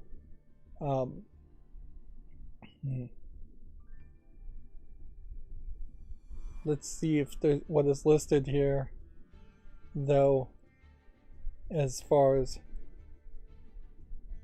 the mod that was not supposed to be included, whether that was removed.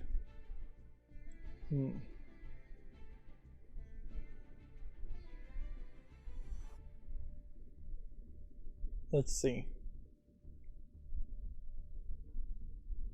Well, on the change list here, it doesn't seem like they are admitting that they removed the genitalia improvement mod that was accidentally included or in the game, but I'd have to assume that that was removed, because that would have been a major problem that they would have wanted out almost certainly for the console versions of the game, Xbox and PlayStation.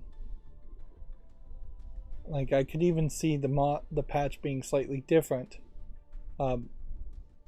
You can see there is something clearly different here, in that it was only 2 gigabytes to patch on PC, and it's 10 to 20 gigabytes on the Xbox and PlayStation consoles, which feels like you're just downloading the whole game a second time.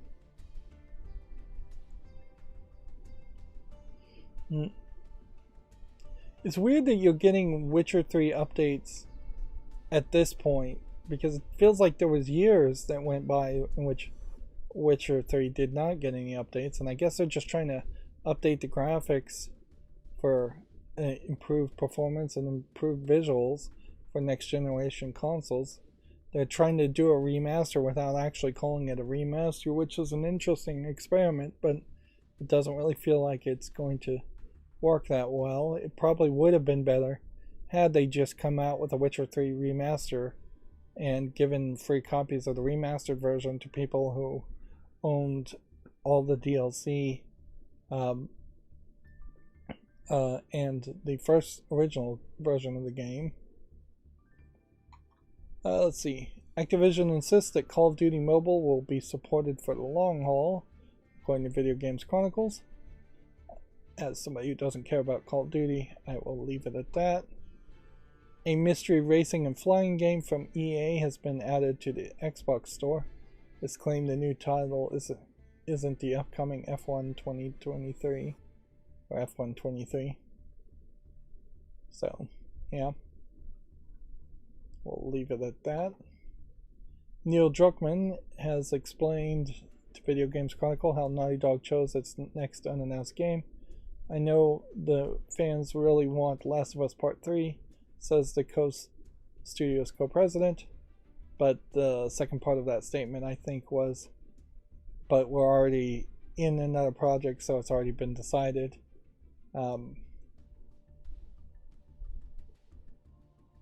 Which pretty much means that what they're working on is not Last of Us Part 3, unless he's just being incredibly negative in his comments for no good reason. I don't really think I even want a Last of Us Part 3, because if it's good, then I have to play Last of Us Part 2, or the odds of me playing Last of Us Part 2 increases. They've also talked about at some point they were going to make a prequel. With the success of the TV show, I think there will probably be a Part 3 or a spin-off sequel game. But yeah,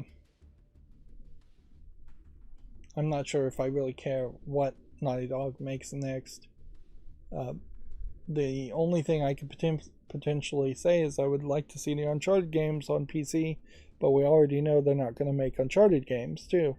So I'm not sure I'm enthusiastic about anything that Naughty Dog has to potentially offer, because I really didn't like, from the outside looking in, it doesn't look as fun to play Last of Us Part 2 as it did Part 1.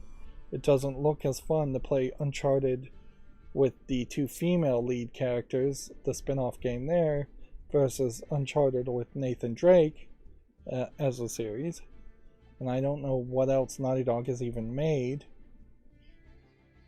Even if they made something newer, it does seem like it's going to be a lot of raw female empowerment, very possibly to the detriment of the rest of the game, which that could be a problem. And it may not even be raw female empowerment as much as it is just dark, gritty violence that's a little too far for my tastes.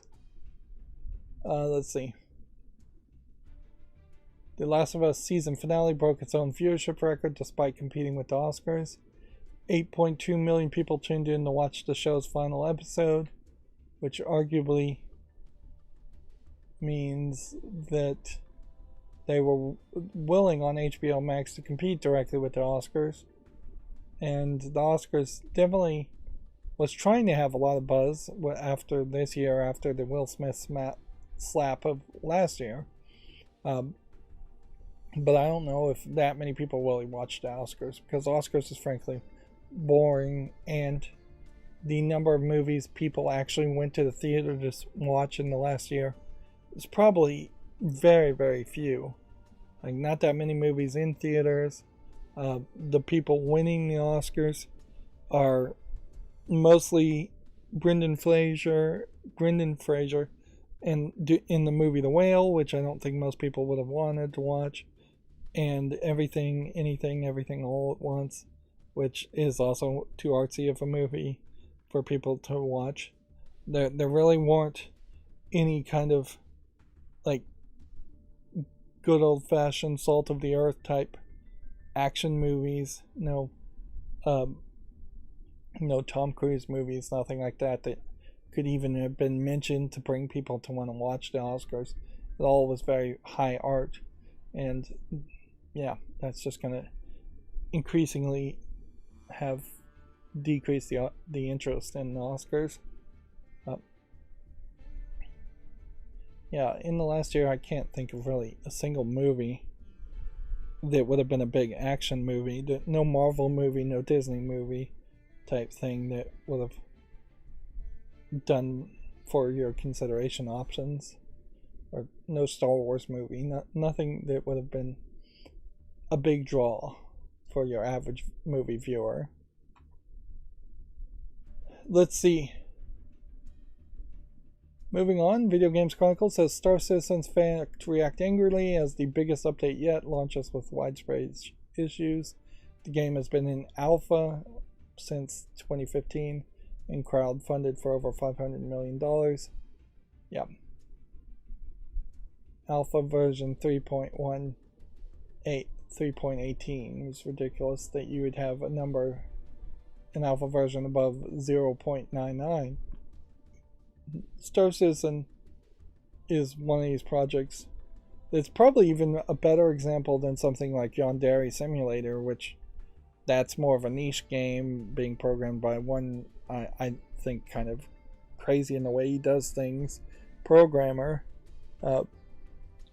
But Star Citizen, as a game that very potentially will never be finished, has the funding, has a much larger fandom, has the support, seems to make some level of progress too. Like, it's definitely not cheap, low effort programming of graphics. It looks good enough to obviously keep people around instead of just abandoning it completely. But if anything, to have even one game like Star Citizen be 8 years into its alpha, it really just highlights the problem with crowdfunding games and early access of games, is that you can just go on and on and on. And while this isn't the typical case that it goes for 8 years, it is fairly a textbook case as far as what you see in much smaller scales with every other crowdfunded and early access type game, where things are just not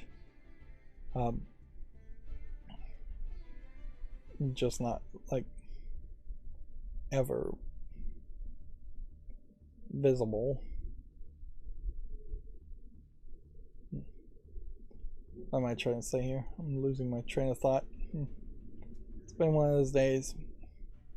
Insomnia is still not great, and so I'm sleeping, waking up, sleeping, and not doing the best thing here. Yeah. I guess I'll just boil down to crowdfunding bad, early access bad. That's what I'm trying to point out here. There's no plans for Diablo 4 to be on Game Pass, says the series lead. The proposed acquisition of Activision Blizzard could see its addition in the future. I think that's pretty obvious.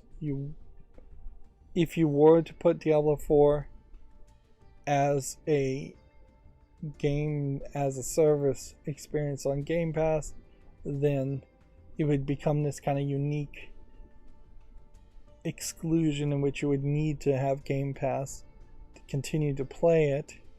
And I think they probably can just make more money selling it separately. Plus, I suspect Diablo 4 will come out before the merger would be completed anyways, and those decisions have probably just been made.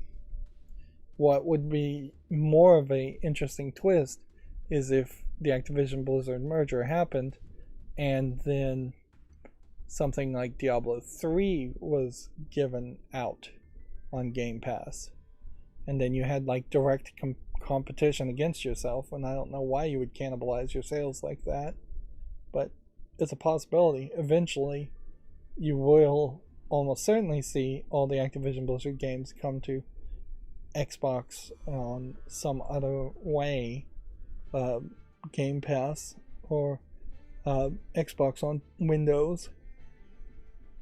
And yeah, at that point, that probably will be a great point to play Diablo 1, Diablo 2, and Diablo 3 all in quick succession, which would take an incredible long amount of time, then play Diablo 4.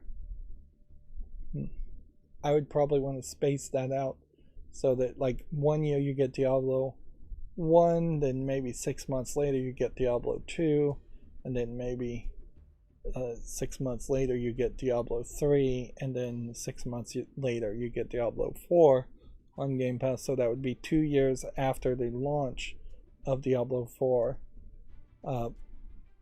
in its own sales, separate sales way. Yeah, that would be the minimum amount of time I would want to see it happen, because you could easily play any Diablo game for at least 6 months off and on. Let's see, moving on, a prequel to Last of Us was planned at one point, which clearly Video Games Chronicles is getting a lot of clicks based around Last of Us.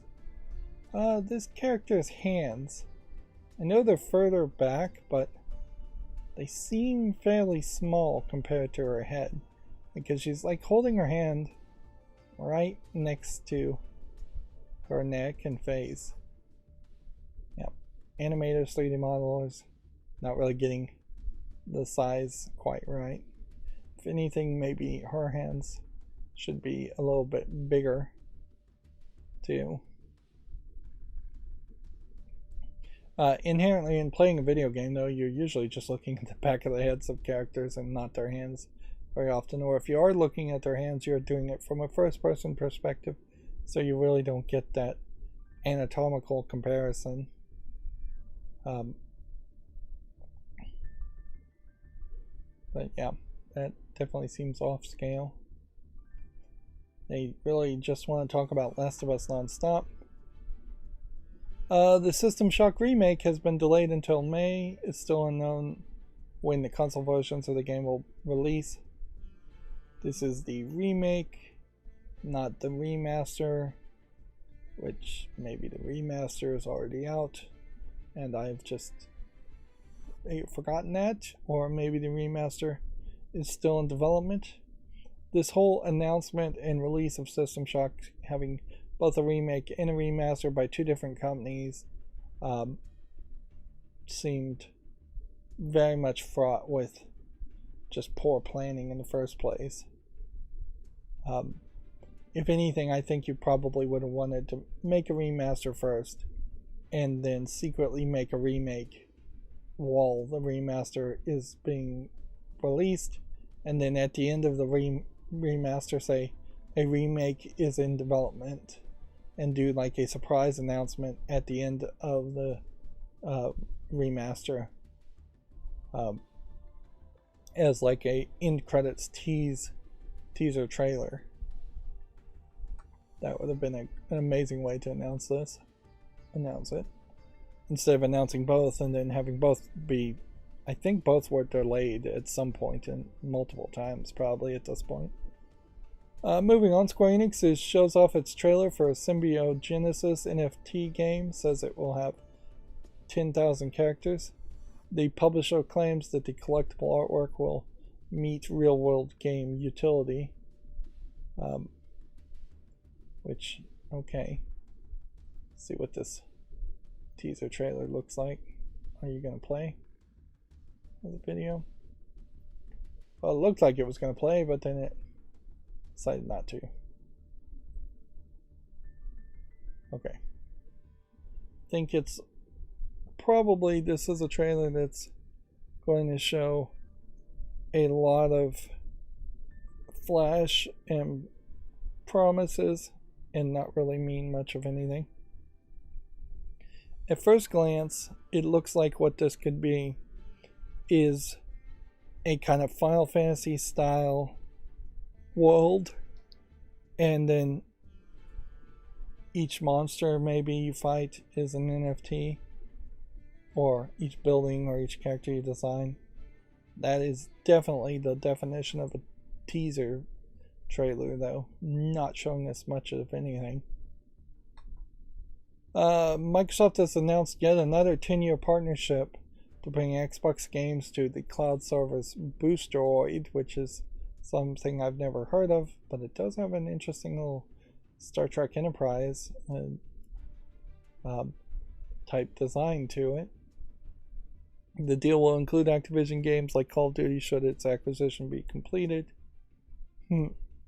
All these 10-year contracts are starting to make me a little paranoid that this is Major Nelson about to retire and saying that I've made all these 10-year deals and thus I've just solidified the future of Xbox, and now it is on a good path and kind of a set in stone path for the next 10 years as far as what Xbox will be. Although I still wouldn't be surprised if Major Nelson gets promoted to being the CEO of Microsoft in total instead of potentially retiring. I'm not even sure who's in charge of Microsoft at the moment. I don't think it's Steve Ballmer still. It's probably somebody I wouldn't even recognize the name of. Of course, Larry Herb is Major Nelson's real name, and I only remember that half the time. Let's see. Moving on, Hyperlight Breakers first gameplay trailer confirms early access delay. Players will be able to get their hands on Hyperlight Drifters follow-up this fall in autumn. Okay, Hyperlight Breakers, I guess, is a sequel to Hyperlight Drifters. Not a surfboarding more now. Gearbox Publishing. Did they publish the first game? At this point, it's fairly surprising to see Gearbox publishing anything. Like, if anything, I would prefer Gearbox to just not have anything new to say. This kind of feels like Fortnite if you were playing single player, and that might sell particularly well. Yep, there's a little bit of surfing. Yeah, I would rather prefer Gearbox to not really have anything to say, and Gearbox really to only be the company in Frisco, Texas. Also, uh, everything's in Frisco, apparently. Um, but yeah, I like them to just either announce a new game, whether it's a Borderlands game or not. I kind of don't even care, and only talk about that. Like, I don't want to hear about a Borderlands movie that potentially is still in development. I don't want to potentially have yet another Tiny Tina's Wonderlands spin-off, uh, particularly if it's not made by the team in Frisco. I don't know if the team in Frisco even exists anymore, or if it isn't really just a shell of a company. But there is this whole feel of like hashtag not my Gearbox when you have different Gearbox offices being open in different countries, and them being owned by Embracer Group, or them being a publisher and publishing something they didn't actually work on. Which, yeah, Microsoft doesn't have that same problem because Microsoft never really was a video game company in the first place. So an Xbox published game just means Microsoft is publishing it. It never meant or even began to imply that it was being programmed by people in Microsoft. Moving on, Video Games Chronicle says making Horizon Forbidden West DLC PS5 exclusive like Guerrilla, quote, charge forward. The game's upcoming expansion will set Alloy to explore the ruined city of Los Angeles. Or Los Angeles.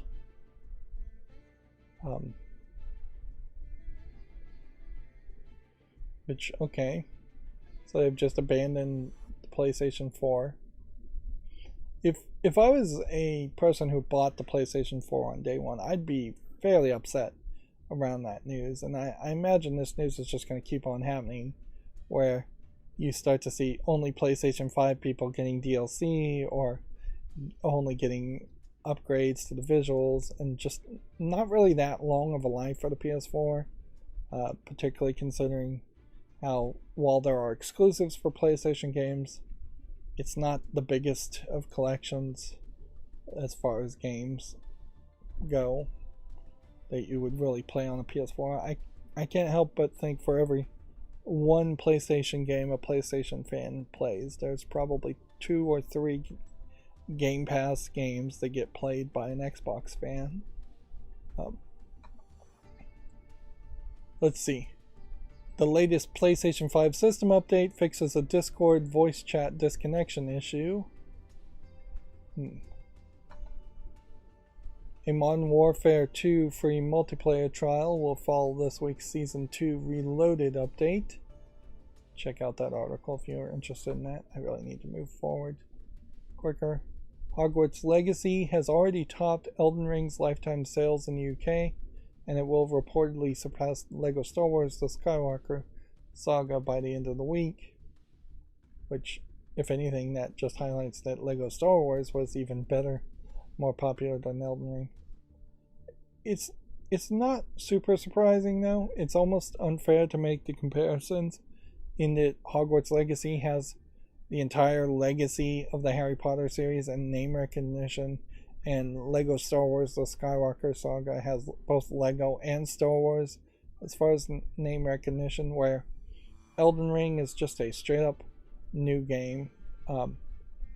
This is one of those rare cases where it would have made a lot of sense to publish it as George R.R. Martin's Elden Ring, and put George R.R. Martin's name right on the cover of it.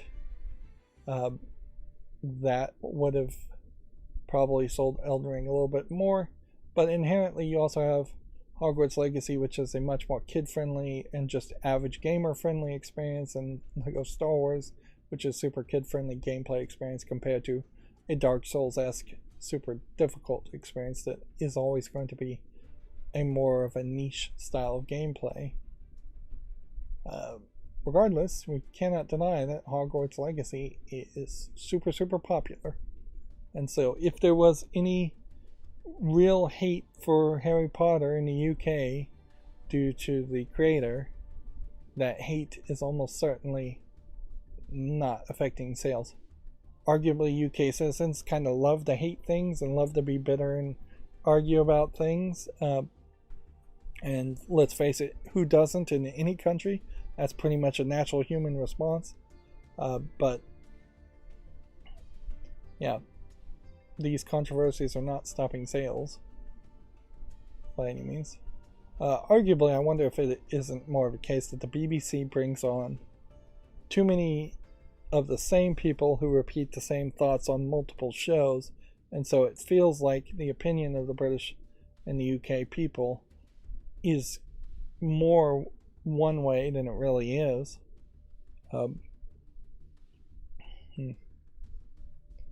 Like, The Last Leg is probably a great example of that. Is BBC, I think it's BBC, has The Last Leg. It could be on Dave, but whatever. But because of BBC rules, they try to bring in a lot of people with disabilities. And so you have several comedians, like blind people. The main hosts on The Last Leg are missing legs, missing fingers, like really disfigured situations. And so there's just more disfigured / not pretty people, not Hollywood looking people that show up on BBC and things like The Last Leg. But then those same comedians show up on other BBC shows, so it gives off this almost impression that 40% of all UK citizens are disfigured or disabled in some way. And it's not the case. It's just that the BBC has this kind of affirmative action style hiring processes for their celebrities, and as such, you've seen celebrities rise to the top and show up more and more because it's the same people over and over again. Their opinions get repeated over and over again, and particularly in the case of like disability assistance and being accommodating people with disabilities, you get the same message over and over again that there should be more and more of that. Whereas you don't have so many Fox News type people that would say in the UK there's too many entitlement programs and that the healthcare should be privatized and that there's too much disability assistance already in the UK. Whereas in the United States you would get people that would argue the exact opposite, whether they mean it or not. I think I'm rambling at this point. Let's move on. But yeah. A game called Martial Law, a character named Martial Law, stars in the latest Tekken 8 gameplay trailer. Interesting. I guess he might be something like a Jude Law type clone. Although, I'm not sure if he doesn't look a little bit more like Bruce Lee than Jude Law. But whatever. Last of Us Season 1 is released on 4K UHD, Blu-ray, and DVD this summer. I definitely would not recommend buying this until it is a finished series, because this could end very badly or just get canceled. Although HBO a little bit better about not canceling things. You could easily see a Game of Thrones ending happen though. Particularly since Last of Us is going to, as a TV show, have to put an ending out there that hasn't been tested and approved of by the game players. So it could very much be a last season Game of Thrones situation. The UK Steelbook is £50, UK 8 Ultra HD is £40. Seems like decent prices, although in modern times, 2023, maybe DVDs, even brand new, should be only like $20 US at most. I also question heavily why you would even make a Blu-ray when I think a 4K UHD was designed specifically so that it always would be backward compatible in Blu-ray players. So yeah, that doesn't really make a lot of sense. Now, Blu-rays are not compatible in DVD players. backward compatibility. But unless I'm totally wrong about this, my understanding as far as Blu-rays is that you would have 2 to 4 layers that you were scanning potentially at the same time while the disc is spinning on a Blu-ray, and then Ultra HD 4K, I imagine, added the number of layers, so the extra layers would just be extra visual data, as it were. That would actually make a lot of sense too, because can I really explain this? Let's say that a DVD was black and white and it had a layer that was either binary 1 or 0. 1 would be a black pixel, 0 would be a white pixel. Then the Blu-ray version would add a second layer that would go into color, and then, well, maybe you wouldn't go just a second layer, maybe you'd go 3 more layers. That would make more sense too, where then the 1 and the 0 would be black and white, and then the third layer would be red, green, or blue, whether a red pixel, a green pixel, or a blue pixel was to be turned on. And then you would add even more layers for more depth on the color. So instead of a pure red in that idea, where the third layer was just, is it a pure red value, you instead say, is it a half red pink value, things like that. I imagine there's a much more complicated, better way it actually works, but the general idea, I think, does stand. That's exactly what they did with like Game Boy Color games, is that there was more data that could be accessed by a Game Boy Color for a Game Boy Color game, and if you put in a regular black and white Game Boy game, it just was able to have that backwards compatibility.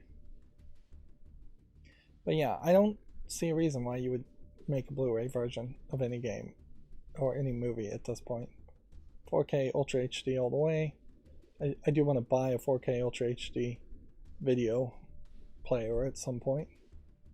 That would be nice. Although I am also considering severely, as my nieces and nephews are getting older, that they're probably hitting a point now where it wouldn't make sense for me to just start to give them some of the kid-friendly, like, anime Ghibli movies I have. The Ghibli movies in particular would make a lot of sense.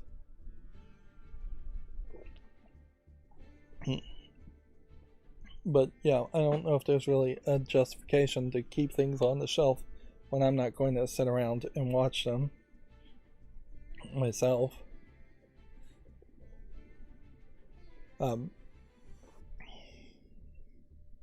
Although there is still a little bit of an argument to keeping DVDs. The Sam and Max comic books, for instance, are non-print. And there was a Sam and Max animated series that's not in print. And so I was looking at that on Amazon.com. And you'd think that comic books would always be somewhat in print, or you could get them used at least fairly cheaply. No. Like, to get anything Sam and Max, they're asking on Amazon, and they're probably just running a ripoff there. They're asking for like $1,000 for the completed works of the books. No way you really would pay $1,000 for that. They're asking for like $250 for a single season animated DVD, just because it's out of print. And I'm like, yeah, nobody's really gonna pay that much. But that does highlight the problem still even today, is that DVDs, Blu-rays, things like that for anime in particular, kind of hard to get if they're out of print, kind of expensive. Naruto Shippuden and Naruto Boruto, I looked those up on justwatch.com app. Neither one of those are available to stream in the United States, which does create a weird situation now where if I continue to watch the Naruto movies that are on Netflix, I am just assuming that I'm not going to be able to follow along as well as far as the whole story goes, because I'm just skipping the Shippuden arc, which is, when I looked it up, seems to be the closer to the more canonical arc. Basically, what I saw when I looked it up is that maybe the first 100 episodes of Naruto, the original Naruto show, is supposed to be canon, and then you're supposed to watch the first Naruto movie, and then none of the movies are supposed to be really canon anyways, and then it's just filler arcs and filler movies straight into Shippuden. And arguably, even if you do watch Shippuden, I'm not sure how much of that really matters, because then you're just getting the Boruto anyways, and just starting all over again. Moving on, I talked about this. IO Interactive has opened a new studio in Turkey. IO Istanbul will work on Project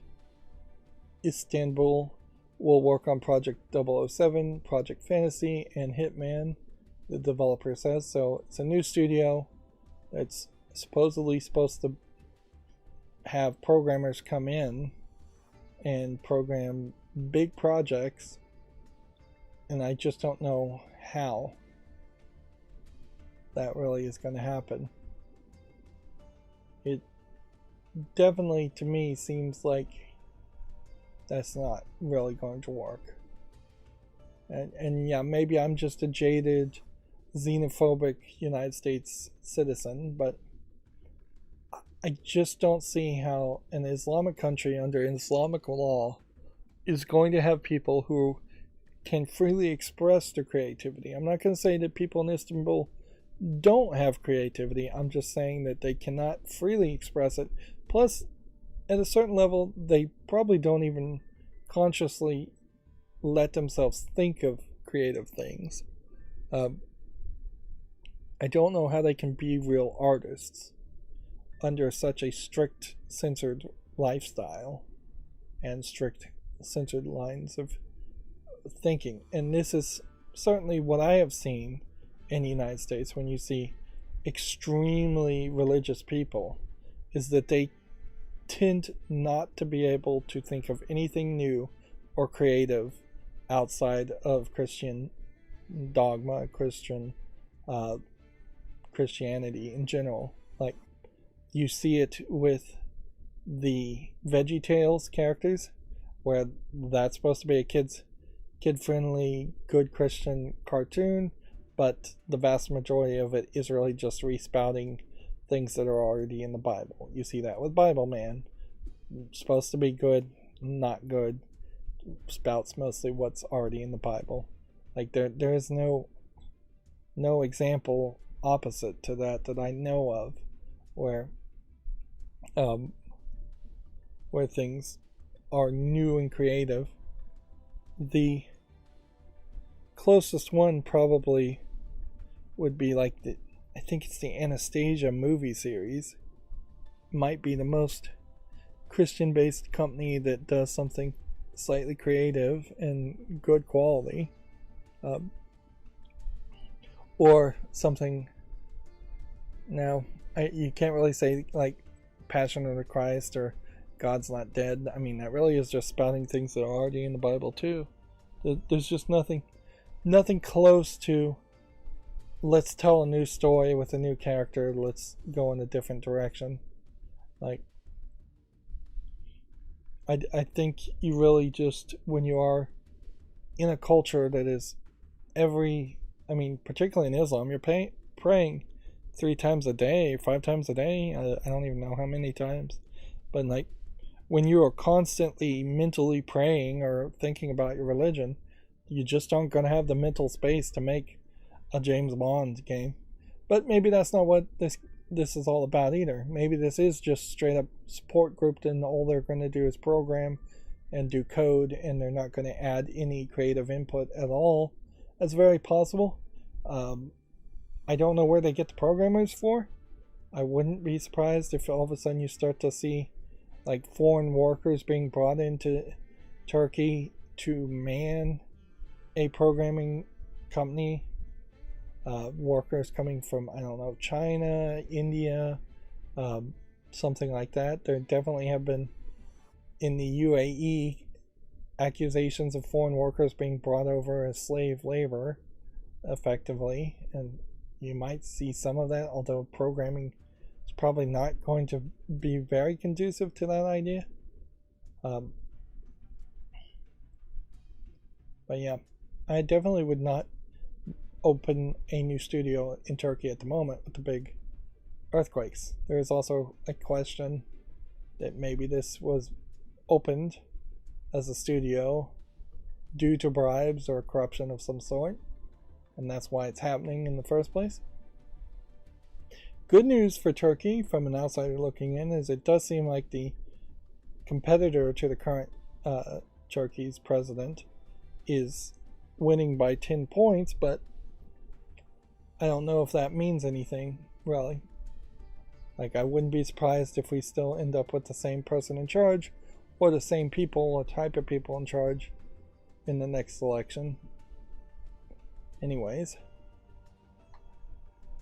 one thing about Turkey does seem to be that their people are less comfortable and less willing to stick with the status quo, as other Middle Eastern countries have been more beaten down and forced into just sticking with the status quo. Moving on. We're moving incredibly slow today. New Konami trademark could refer to Castlevania. Reports of a new entry in the Castlevania franchise have been ongoing. Project Zircon.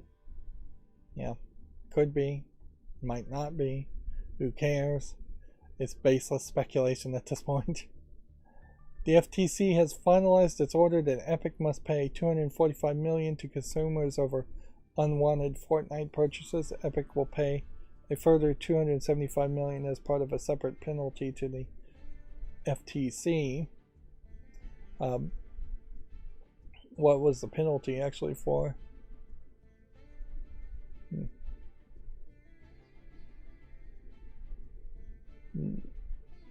There were claims that the company used dark patterns to trick players into making unwanted purchases and let children rack up unauthorized charges without parental involvement. There's also complaints of just tapping on the screen when the game crashed or something and it being counted as clicking the buy button and then them not refunding any of that. Let's see. Players incurring unwanted charges based on the press of a single button, for example, by attempting to wake the game from sleeping mode while the game was in a loading screen, by pressing an adjacent button while attempting to preview an item. So they really were just, if you click anywhere on the screen, they were considering that a purchase. And that's the last thing Epic really needs, that is just bad press. But that's all they're getting, probably because of their bad decision making and bad leadership. And yeah, if you see this kind of bad decision making and bad leadership in Fortnite from Epic, then why would you want to do business with them using the Unreal Engine, even if it is the best engine, or the Epic Games Store to list your game, even if it was an actual good experience, a better experience.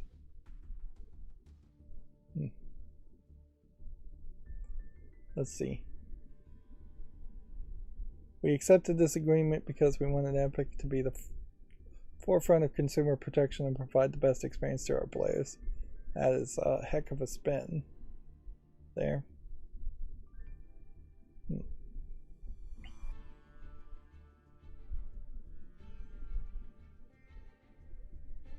Let's see. Epic is also paying $275 million as part of a separate penalty for allegations that the company violated the COPPA, Child Online Privacy Protection Act rule, which in one of that is certainly not storing information of children under a certain age at all, or having to get parental consent to store information on teenage children and older children. Let's see. Microsoft has announced yet another 10-year deal with the firm behind Switch Cloud games. Let's see, which company in this are they talking about? Ubitus, the company which powers many of the cloud games available on Nintendo Switch, such as Guardians of the Galaxy, Hitman 3, Control, and Resident Evil Village. Yep. Microsoft is just handing out 10-year deals left and right, which, these 10-year deals must not hold that much weight to them, would be my guess. It would be a huge risk if all of a sudden these 10-year deals were being holding Microsoft to agreements they didn't or couldn't maintain.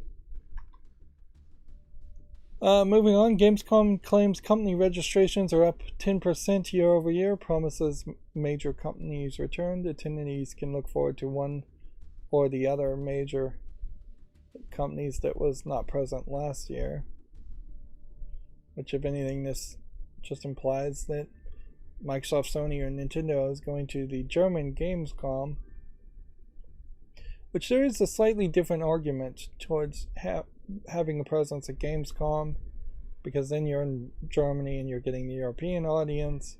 I could definitely see Microsoft going to Gamescom just to gain favor with European video game companies. But yeah, E3 itself has the problem of being in Las Vegas and it being a very long drive to get to Las Vegas from certain parts in the United States, or most parts in the United States.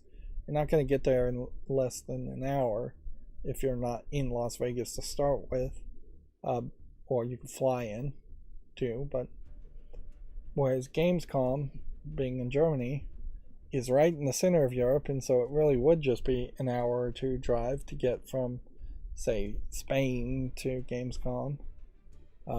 And there's also flying and trains and things like that.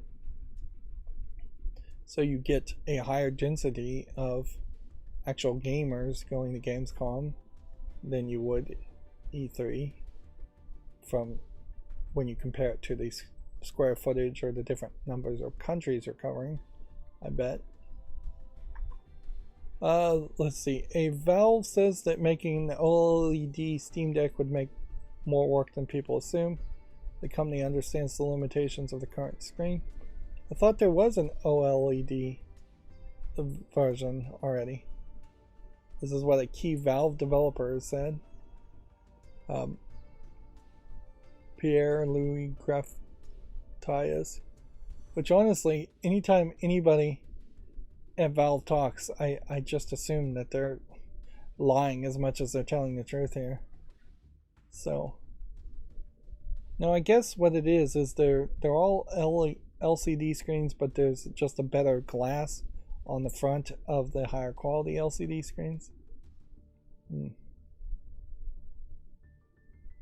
Let's see. I don't know what they think would be that much difficult. Just color balancing and having different color profiles for an OLED. Like, it really would just be a little text file that says, here's the color gamut, here's the color balance for this monitor. Yes, an OLED would look different than the other versions of this to the LCD screens, but that would be the point.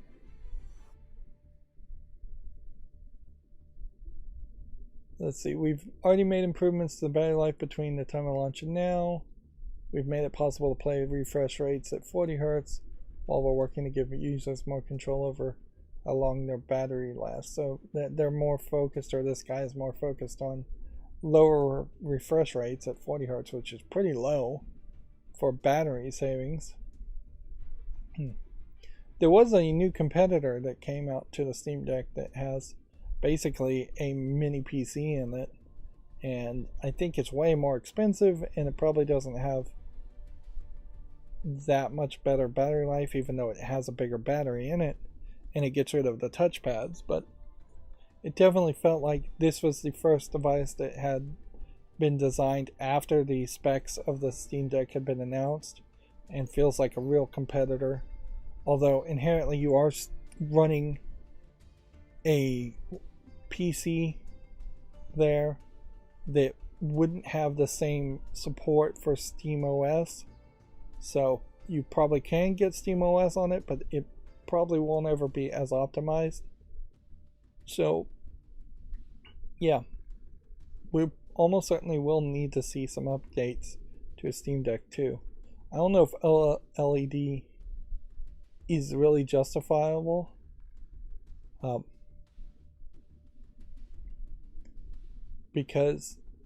it definitely would be a major improvement, frankly, if they did go to OLED screens. It would, because the screen is small, better quality screens would really affect things. I guess it's an interesting question whether we'll see an OLED by default switch to. Probably. Yeah. So I think this guy's trying to buy himself some time. He says, in reality, the screen's at the core of the device. Everything is anchored to it. Basically, everything is architectured around everything when you're talking about the device that small. Yep. Honestly, it just feels like he's making excuses, though. Internally, the Steam Deck definitely does need more. A complete redesign anyways. So, like, all the circuitry and everything in it needs to be designed, and they need to bring in a maker of some sort, someone who has worked and designed in as far as internal components to optimize how things are built. I kind of wish what would happen is you could take off these handle grips here, and that there would be a battery slot there and there, so that the extra battery weight would be here and here. And I wouldn't mind if they got rid of the touchpads completely, or if there was some way to swap out the touchpad with the thumbsticks so they're actually in a more realistic spot. Or if there was just a touchpad directly on the analog sticks in the first place, and so swiping your finger on the top, it would go up and down, left and right on the mouse. But yeah, I definitely have to call BS. I think adding an OLED is a lot easier than he's trying to make it out for, and I think you will, in the next year, definitely see somebody put an OLED monitor into the Steam Deck and make their own modifications if they haven't done it already. Moving on, Ghostwire Tokyo is coming to Xbox Game Pass next month alongside new content, new enemies, new areas, and a new roguelike mode will be included in the update. Hopefully that makes Ghostwire Tokyo a little bit more interesting to play, because the main complaint I've heard about it is that it is just fairly repetitive in what you're doing. You're just kind of shooting the same ghost over and over again. Modern Warfare 2 and Warzone 2 Season 2 Reloaded patch notes have been released. You can check that out if you're interested on videogameschronicles.com. And that's the last Video Games Chronicles articles, but we've already been going 3 hours. Winning Post 10 demo launches March 16th in Japan, and according to Komatsu, Microids announced a Space Adventure Cobra game for consoles. Process of Elimination demo is now available in the West. This is what kind of game? Let's see. An adventure game, or is it a closer to a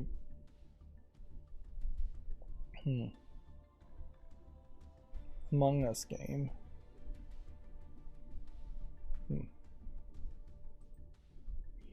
Visually, I just don't think there's enough of an experience here. Almost feels like a board game.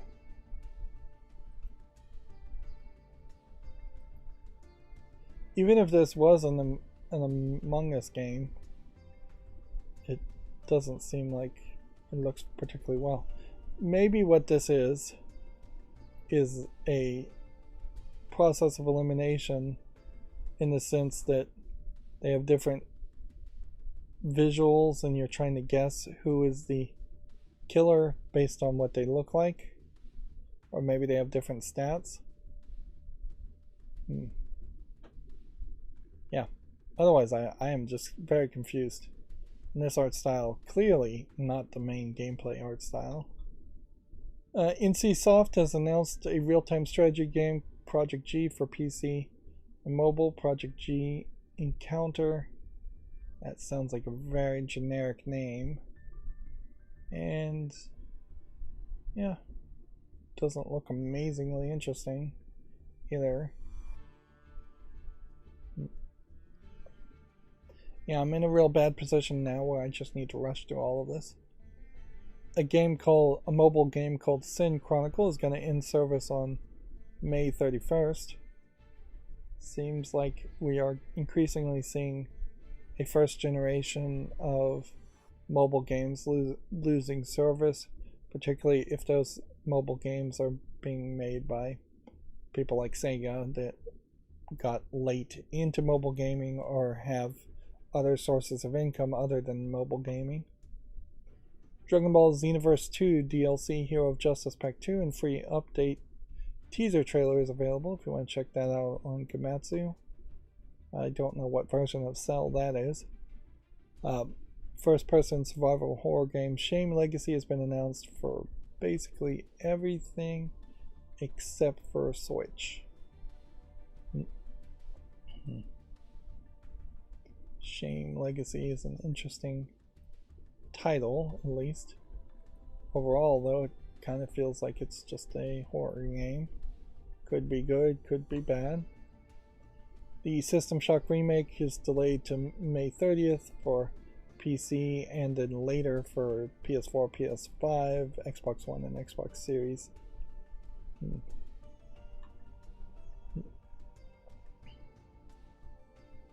Hyper Light Breaker early access delayed to fall. Gameplay trailer.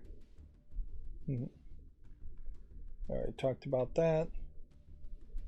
The game Paparazzi for Switch launches April 6th. It's priced $19.99. You don't get the price very often in the subheadlines.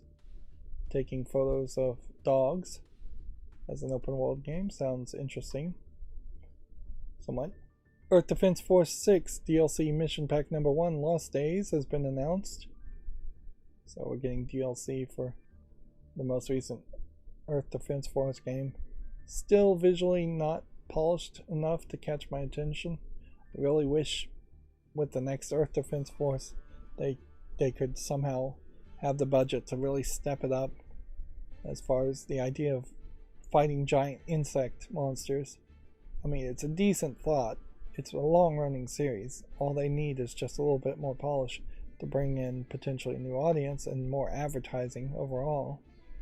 Puzzle Quest 3 is coming to the PS4, Xbox One, Xbox Series, and PS5 on April 18th. Puzzle Quest, one of the last Match 3 games I think I actually would consider covering, in the fact that it does look like it just has a little bit more going to it than just matching 3. A game called Meet Your Maker is coming to PlayStation Plus monthly games lineup on day 1. Which, okay. They really haven't gotten to that consistent point, though, where most second party and first party PlayStation games are being available on day 1. Meet Your Maker, I think, is the one where you play as a robot fighting other robots. Tron Identity launches on April 11th. I have no idea why a Tron game is coming out at all for PC and Switch. I guess that gives you some excuse to continue the Tron series without making a Tron movie. And maybe that is a way forward as far as Disney to say, hey, you know what, we've got these series, we don't want to put money to make another Tron movie, so let's make video games and side stories, much like the Star Wars, are they called Legends stories now? Like some of those books that were made non-canonical as far as Star Wars. Go back to that. One thing that was occurred to me too is it's really surprising that there aren't more celebrities that show up in DC and Marvel comics. Like, I was thinking specifically Weird Al, but you could definitely get Snoop Dogg and just like, hey, here's a celebrity, let's either make them an Ego mini series that involves them, or let's just have them show up in the comic and cross promote that way. You don't have to make them superheroes, they can just be normal humans in the universe. Like, it's kind of ridiculous that they don't do something like that, or that they don't have at least one series that's like a Plastic Man or Animal Man or something. I guess it would be closer to like Deadpool or Squirrel Girl or Plastic Man that would do that. But yeah, it's a little surprising that those people don't show up.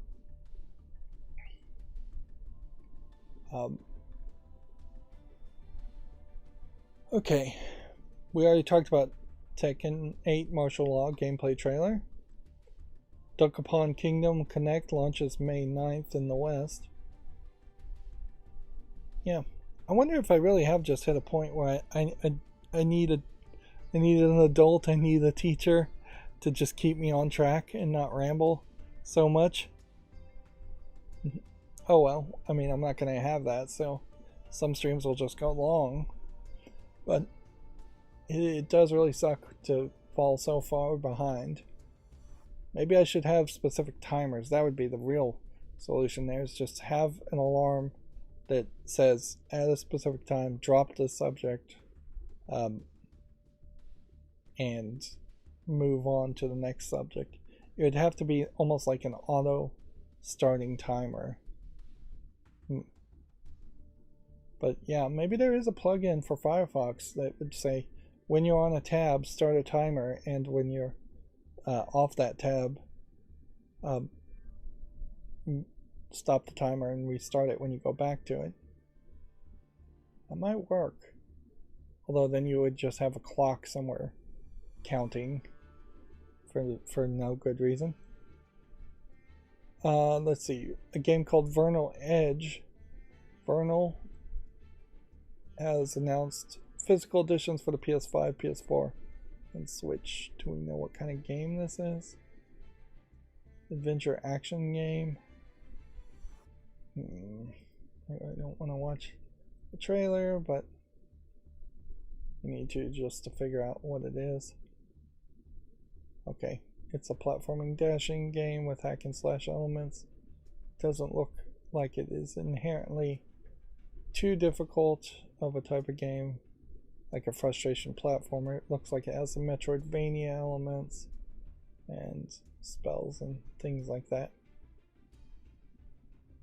Okay, it looks interesting enough. I'd say the cover art is pretty bad here, but it's not really that different from what I imagine Bastion's cover art would be, and Bastion turned out to be a great game. And inherently, if you did try to imagine what Bastion's cover art would be if there was a physical edition that came out originally for Bastion, it probably wouldn't do justice to the actual gameplay and story. The game Citizen Sleeper is coming to the PS5 and PS4 on March 31st, and the episode Purge update launches March 30th, which, yeah. Citizen Speaker. Citizen Sleeper is a tabletop cyberpunk game, which is already on my wish list, but apparently is getting an update March 30th, which means I'm going to leave it for another YouTube short if it's getting an update, because by the time I make a YouTube short around it, March 30th will have happened. Moving on, Toho Shinsekai,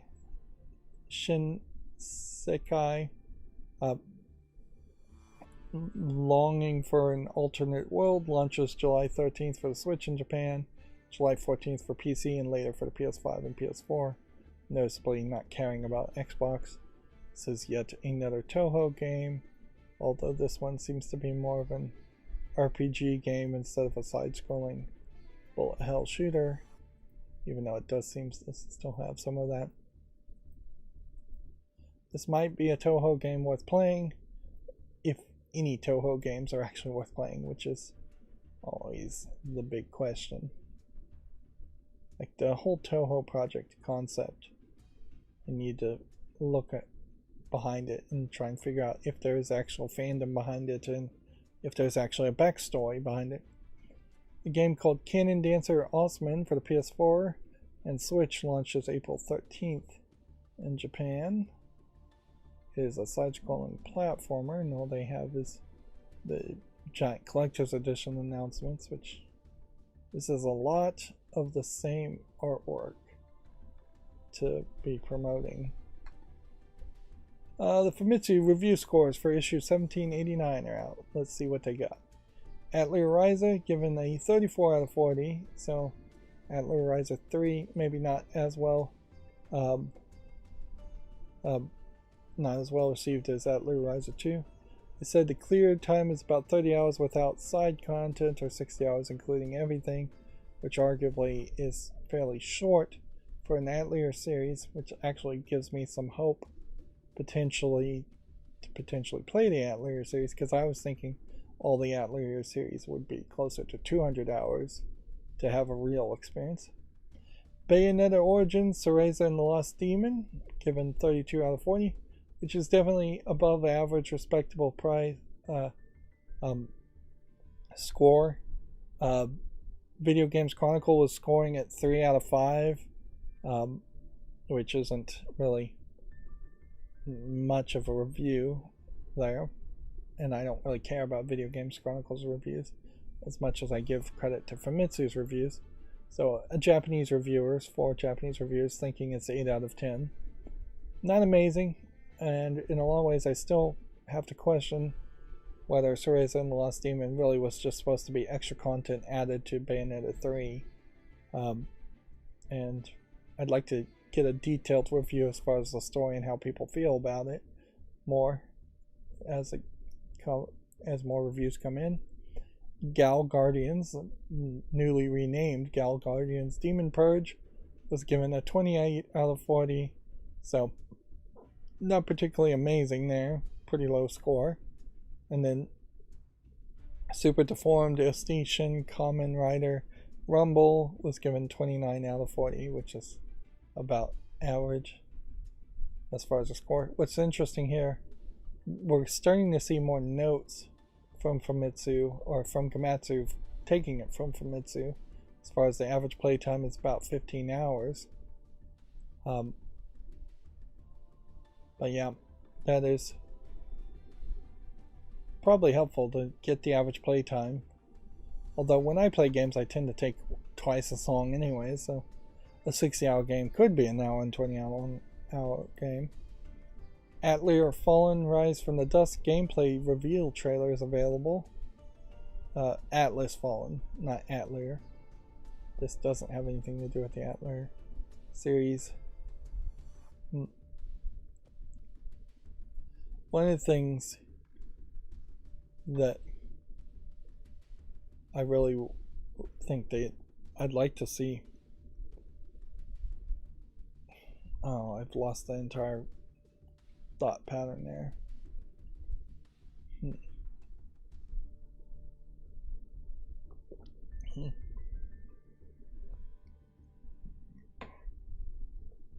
I guess what I was thinking is one of the things I'd really like to do is make a lot more content again, and I just don't know how I could do it. I just need more time and more energy and just need to be faster at playing games. But I also don't want to start trying to speedrun games and play them at an unnatural pace. But yeah, I'm particularly disappointed at the moment with just the amount of output I'm making and only covering one game per month at most. It's just not enough content, in my opinion, not enough gameplay. Moving on, a game called Ghost Pia Season 1 for Switch launches March 23rd in Japan. The PC version is due out in Q2 of 2023. Like, this is a fairly overly brightened, bloomed visual, so I'm having a real hard time trying to figure out what these characters actually look like. Seems like there's just a heavy visual art bloom to it and a unique art aesthetic. I don't know what you'd even call this animation style, really. It's a Japanese animator, definitely not going for the moe or kawaii art style. If anything, it seems like this is a highly polished attempt at aping some kind of Western art style, but I'm not sure what artist they're really even trying to copy here. There's like maybe one early Ghibli animation that might be somewhat like this art style.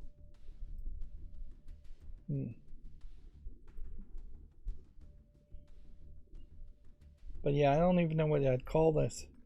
Maybe that's a great thing, because if you are running into an animation style you don't identify with, potentially you're running into an artist who's doing something new and unique to their own ability. Moving on, Toho New World is coming to the West on July 13th for PC and Switch, later for the PS5 and PS4. I feel like that's the exact same game with just a different title. If it isn't the same game, it's definitely a game that looks very similar to what we already looked at. I'm fairly certain it's the same game. Infernax Deus or Die update launches April 5th. Extended gameplay released. Anytime a game gets an update, it really should get a YouTube short. I guess the question here is there a way I could put multiple games in YouTube shorts?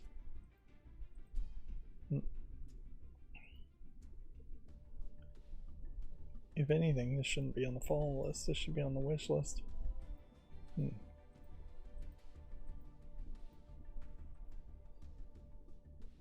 This definitely looks like an old school Castlevania clone.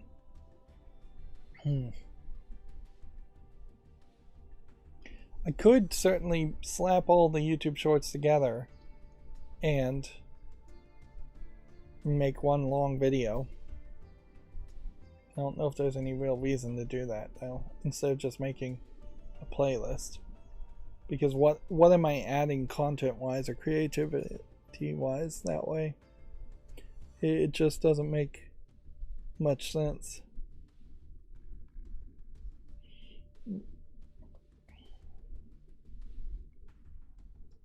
And frankly, that would just be making more content and flooding my Steam notifications my YouTube notifications even more. So I don't see a value in that. Moving on, Paladins is going to be published by Armored Game Studio and launches in 2024. This looks like a somewhat interesting looking game. It's a multiplayer co-op, it says. Kind of a Paper Mario looking RPG. possibly with some Mario Party elements. Maybe not. Maybe no Mario Party elements. A steampunk action-adventure game called Black Skylands launches this summer for basically everything. It's currently in early access for PC. Black Skylands. Let's see if we see anything particularly interesting here. It's a top-down twin-stick shooter, which at this point I probably need to make more YouTube shorts around top-down twin-stick shooters and give them more of a chance. But that's pretty much all I have to say. Roguelike action game Slime 3K Rise Against the Despot has been announced for the basically everything too. Stadia is dead. Amazon Lua might as well be dead. So PlayStations, Xboxes, and Switches and PCs is basically everything. This too, kind of a top-down twin-stick shooter looking game, which, yeah, competition does not seem to be in short supply. You're playing as this giant slime, which maybe is a funny twist. Ghostwire Tokyo coming on to Xbox Series on April 12th alongside the Spider's Thread update. We already pretty much talked about that. And then that's going to bring me to games that came out on Steam. Run a nuclear facility as a concept. I'll give it a chance. It's probably nothing. Exopod explodes. Almost certainly going to run into some adult games. Hey, is this support English? Give this a chance.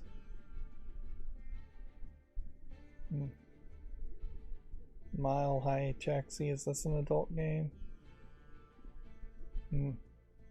You'd think something with Mile High in the name that this would be like a sex game. But nope, it really just looks like it's a attempt at a flying taxi from, what is that movie? The Fifth Element is where it was best shown. Unlucky in Love, is this an adult game? Doesn't seem like it. So this is a gay guy on guy romance.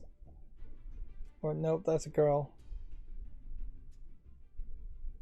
Both dark-skinned characters, which is always interesting. English only. There's a lot of diversity in characters, particularly in the visual novels and the adult games, more than you see in AAA games. We probably should have addressed that at some point.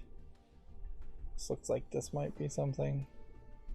Is this some online player versus player game? Yes it is, so I won't put it on the fall list for that reason, but I will give it a YouTube short. Flight Wings 2018 is mostly negative, so we can say no to that. Girls Tennis League.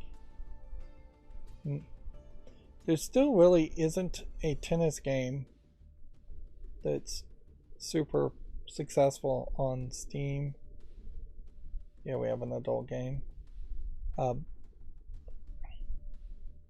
Which really there should be at least one EA Sports type tennis game that stands out above the crowd, and yet it doesn't. So this adult game is Mage Kanade's Funitari Dragon Quest. It looks like it's not really RPG Maker, but it definitely seems like it is kind of a top-down dungeon crawler, almost Zelda-like experience with a small chibi character that you're controlling on the left of the screen, and then you just have a full image of the character on the right of the screen in different poses. She's a futanari, so she's a dick girl, as it were. Or, yeah, I don't know if I use the phrase hermaphrodite accurately in these kinds of fictional depictions. $19.99 though is particularly expensive. It's English and Chinese only, and the enemies seem to be like giant floating boobs and butts. And at least some of the enemies look like that, but the actual game here looks pretty bad. Positively reviewed, 15 reviews, 93% positive.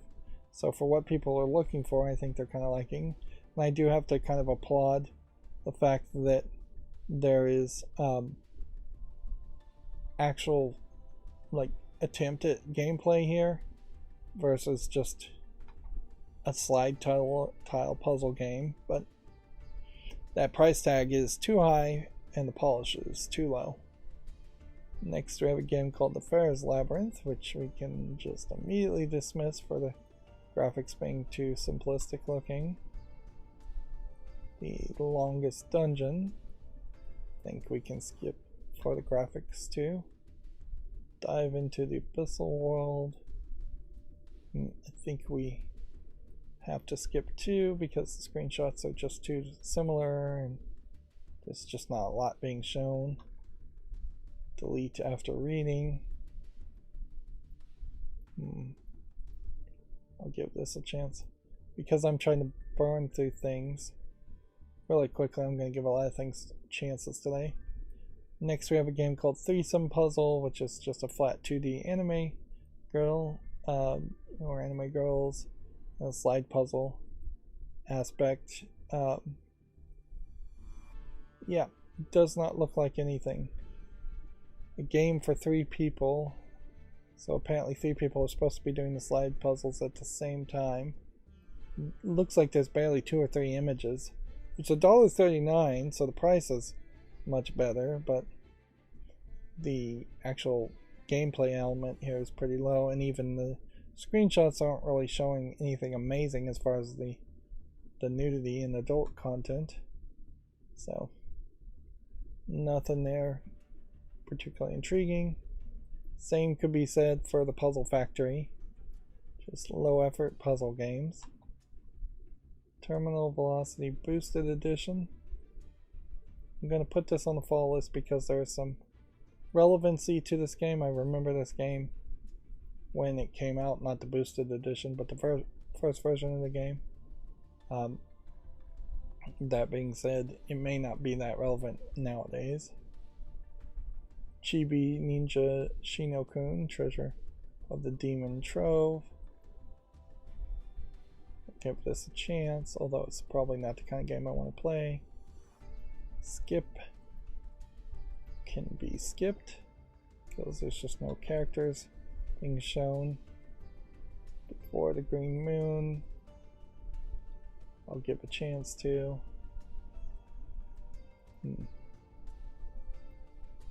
Spin Rhythm XD.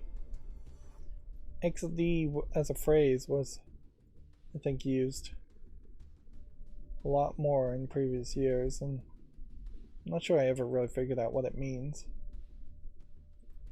as far as just like shorthand.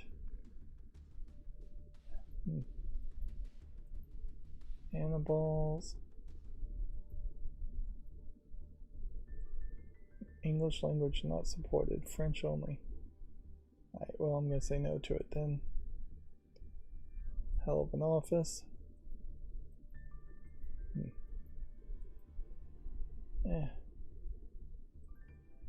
Give it a chance. I'm definitely going to end up adding and making YouTube shorts around too many games. Forest Cathedral looks like it might be something like the game The Witness. Although in all fairness, the only game like The Witness that has come out since The Witness was a joke game parodying The Witness. The Wreck.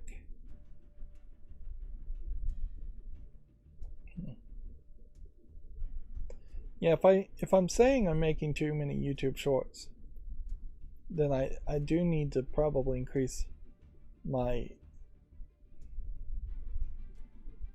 Let's see, should we give this a chance if it's already mixed? I don't think probably should. I should probably increase my standards a little bit,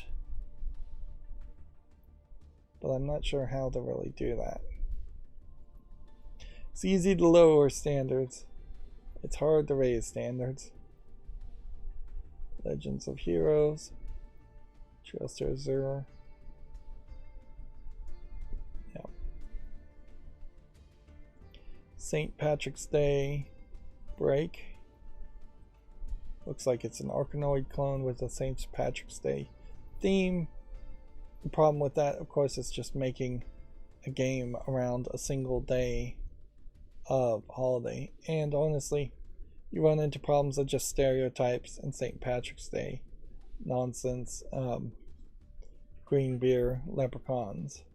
No real conversation about who St. Patrick was and what the day originally was about. Yeah, St. Patrick's Day is very much like Christmas and Santa Claus, in that it's celebrating something completely disconnected to what it originally was celebrating in multiple ways. This looks to me like this would be an adult game. It's Japanese full audio, suggestive themes. That's all it says it has in it, though. So we have Slobbish Dragon Princess 3, which, yeah, here you have more of the kawaii art style, maybe even going into the moe art style. I would definitely say she was the moe character of the group of three of them. Flat 2D animation. Here you have a weird looking dragon character. Here you have chibi versions or off character designs. I guess this is just a visual novel. Right. We'll give that a YouTube short. This next one is an adult game. NTR'd by Clumsiness is the name of it. NTR stands for what? I know it's a term, but I'm not sure I ever got the definition of it.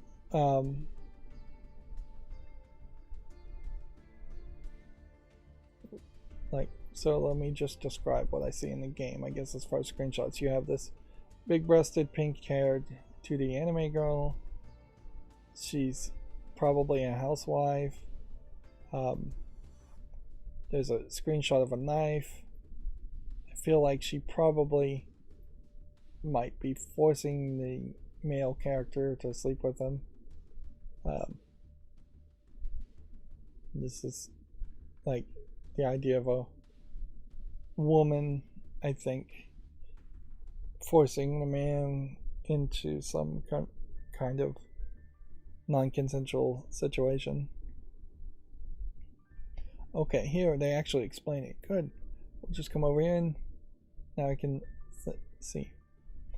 So it's lots of sexual content, accidental sex, which is an interesting category.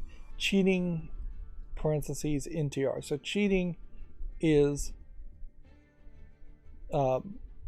what NTR is. Maybe that's non-traditional relationship or non-traditional romance. Maybe that's what that stands for. Or it could be something completely different in Japanese. Non-consensual sex mostly by accident, alcohol use, nudity, stupid excuses for sex, sexual innuendo. It says some of this scenes are not implemented yet, which means I guess the game is not finished. It is labeled early access.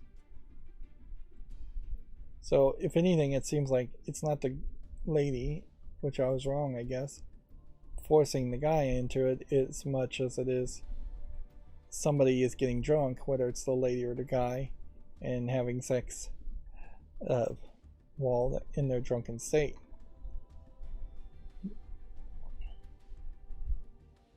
Which at least that seems like a slightly different storyline. Mimi and Lisa, Adventure for Children. This is yet another example of a different kind of art style here. It's like cardboard cutout. Feels a little French in its art style. Definitely looks different. We'll give it a chance. $2.99. English, Czech, and Slavic. So not French. Okay. Here we have some kind of low effort zombie survival game from the looks of it. Let's see. This doesn't look like anything either. Love Burb. There's a rhythm game of birds dating and tweeting. Interesting. Joke concept. Free to play too. Here we have a adult only, Japanese only language and not full Japanese audio game. So I have no way of translating what this is. It's all written in Japanese. Which would potentially be nice if we could translate that, but I can describe what the game looks like. We have a flat 2D anime girl. There's a scene here where she's doing yoga and she's being groped by the yoga instructor. And let's see. Several acts of intercourse, three-way scenes.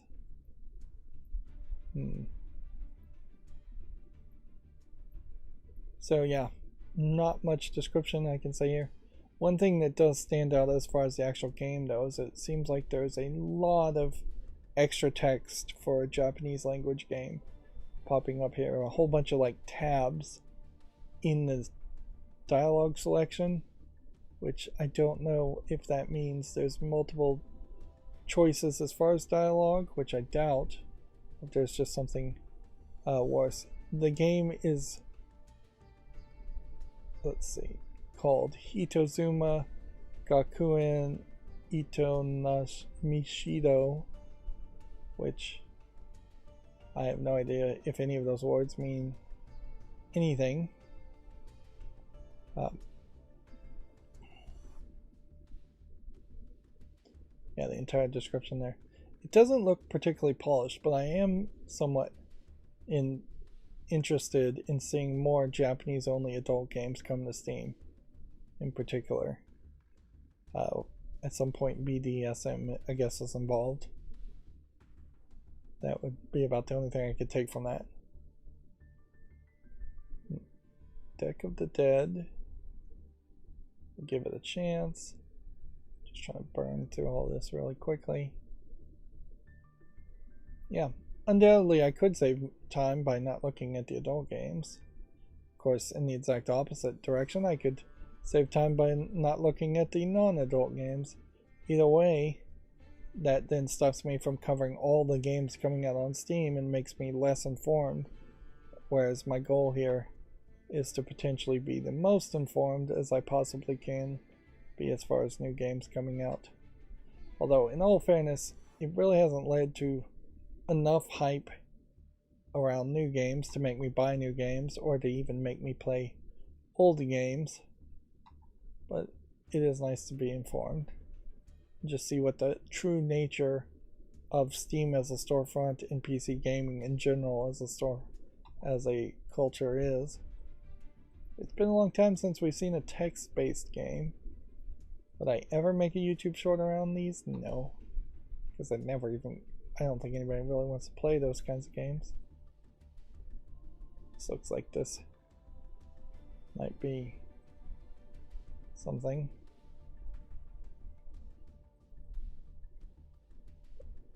Nothing there. Mortal Sin has definitely a different kind of art style. That looks interesting, certainly. In motion, I imagine this looks even better than it does in stills.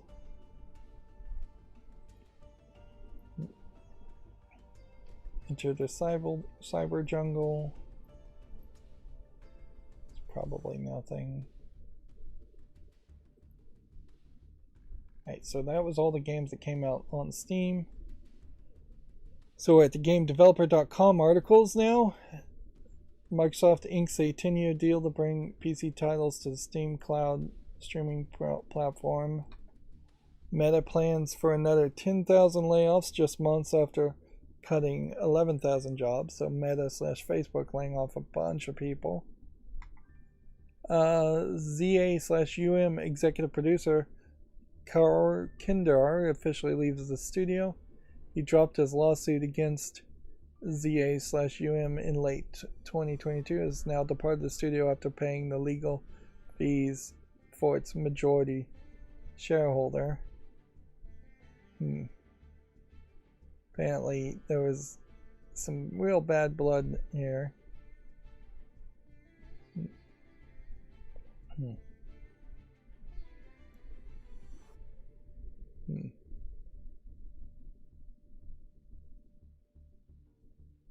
At the time, he sued Campus for being fired and sought damages against both him and fellow Disco Elysium executive producer.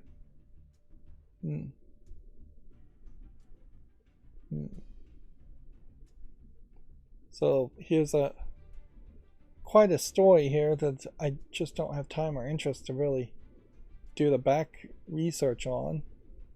But apparently this guy got fired, he sued, he lost the lawsuit, or dropped the lawsuit, and agreed to pay back legal fees to the other people who worked at ZA/UM.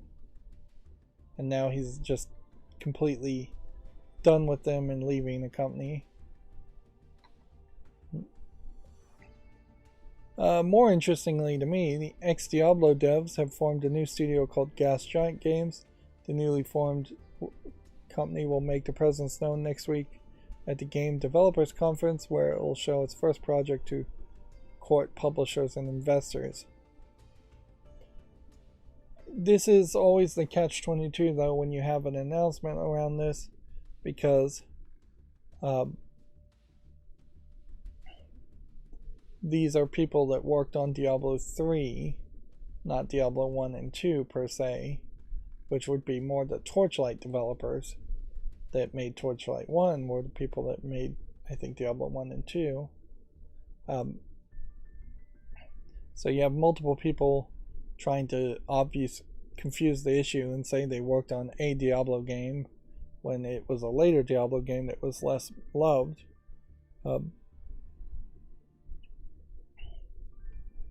But yeah,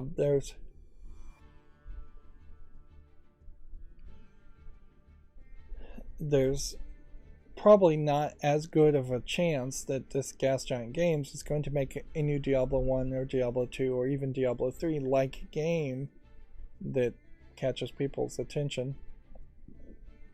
There's a higher chance it's going to be something like Callisto Protocol that people get really hyped on, and it turns out to be not very polished. Moving on, Second Life is coming to mobile nearly 20 years after launch. This is interesting in that they've picked this image as Second Life, because I'm fairly certain Second Life, unless I'm thinking of a completely different game, is heavy into adult content as people are role-playing. That's pretty much, I thought, all Second Life really was. Let's see, and then the FTC finalized a fine over Fortnite sales practices. Let's see.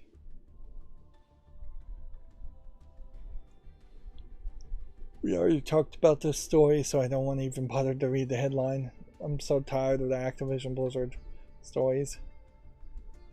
And we talked about the new studio in Turkey.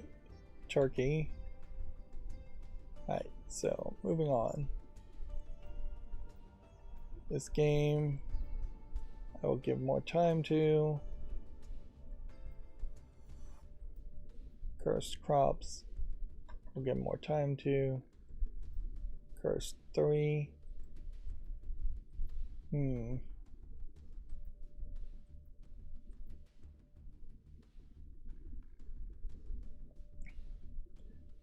This is like a free-to-play game. So you know what, I'm just going to add it to the wish list and not particularly try and figure out. Like all of these are free to play, so we'll just go ahead and add that to the wish list and add that to the wish list. Each of these cursed games look fine. At what point would I cover all of these games if they're all free from a developer who's been publishing games every couple of months?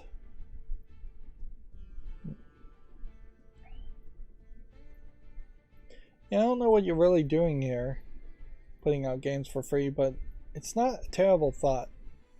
I'd rather see this than a low effort asset flip game, and I'd rather see it free to play. Maybe this is a developer and publisher that's trying to build up their name and build up their talent. You can see Cursed 1 here is arguably not widescreen. The animation has really not improved by much, but maybe a little bit by the time they got to Cursed 3. But yeah. This is a much better way to build up a portfolio, though, and potentially have a company 10 years from now, if you can wait 10 years, that actually sells. Let's see, Cupid's Kiss here.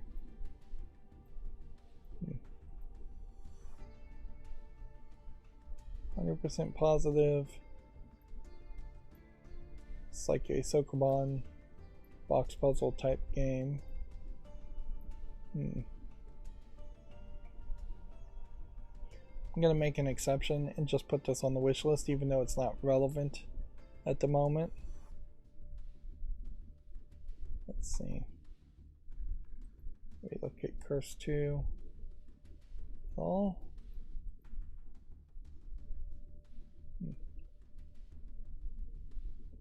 Curse 2 was already on the fall list, so I had like all the games on the fall list. Curse 1, Curse 2.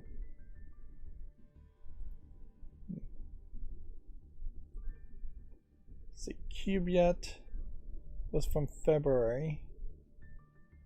Is this a VR game? No, it's just a 3D Tetris type game.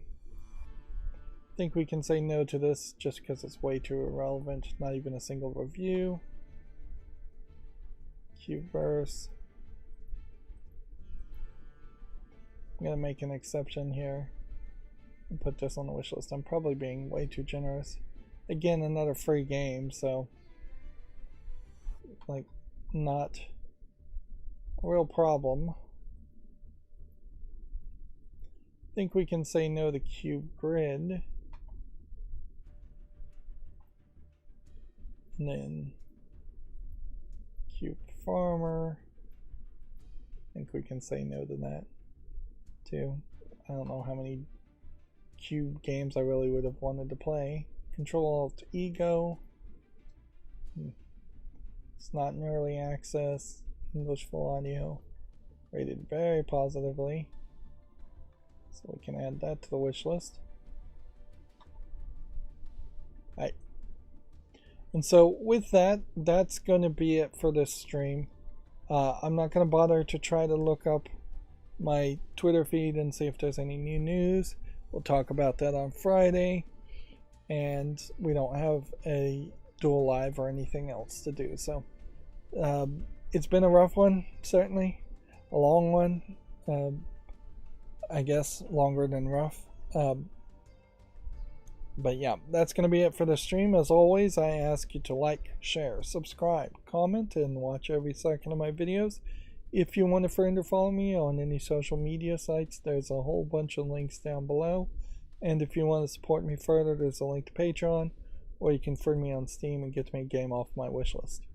Thank you for watching.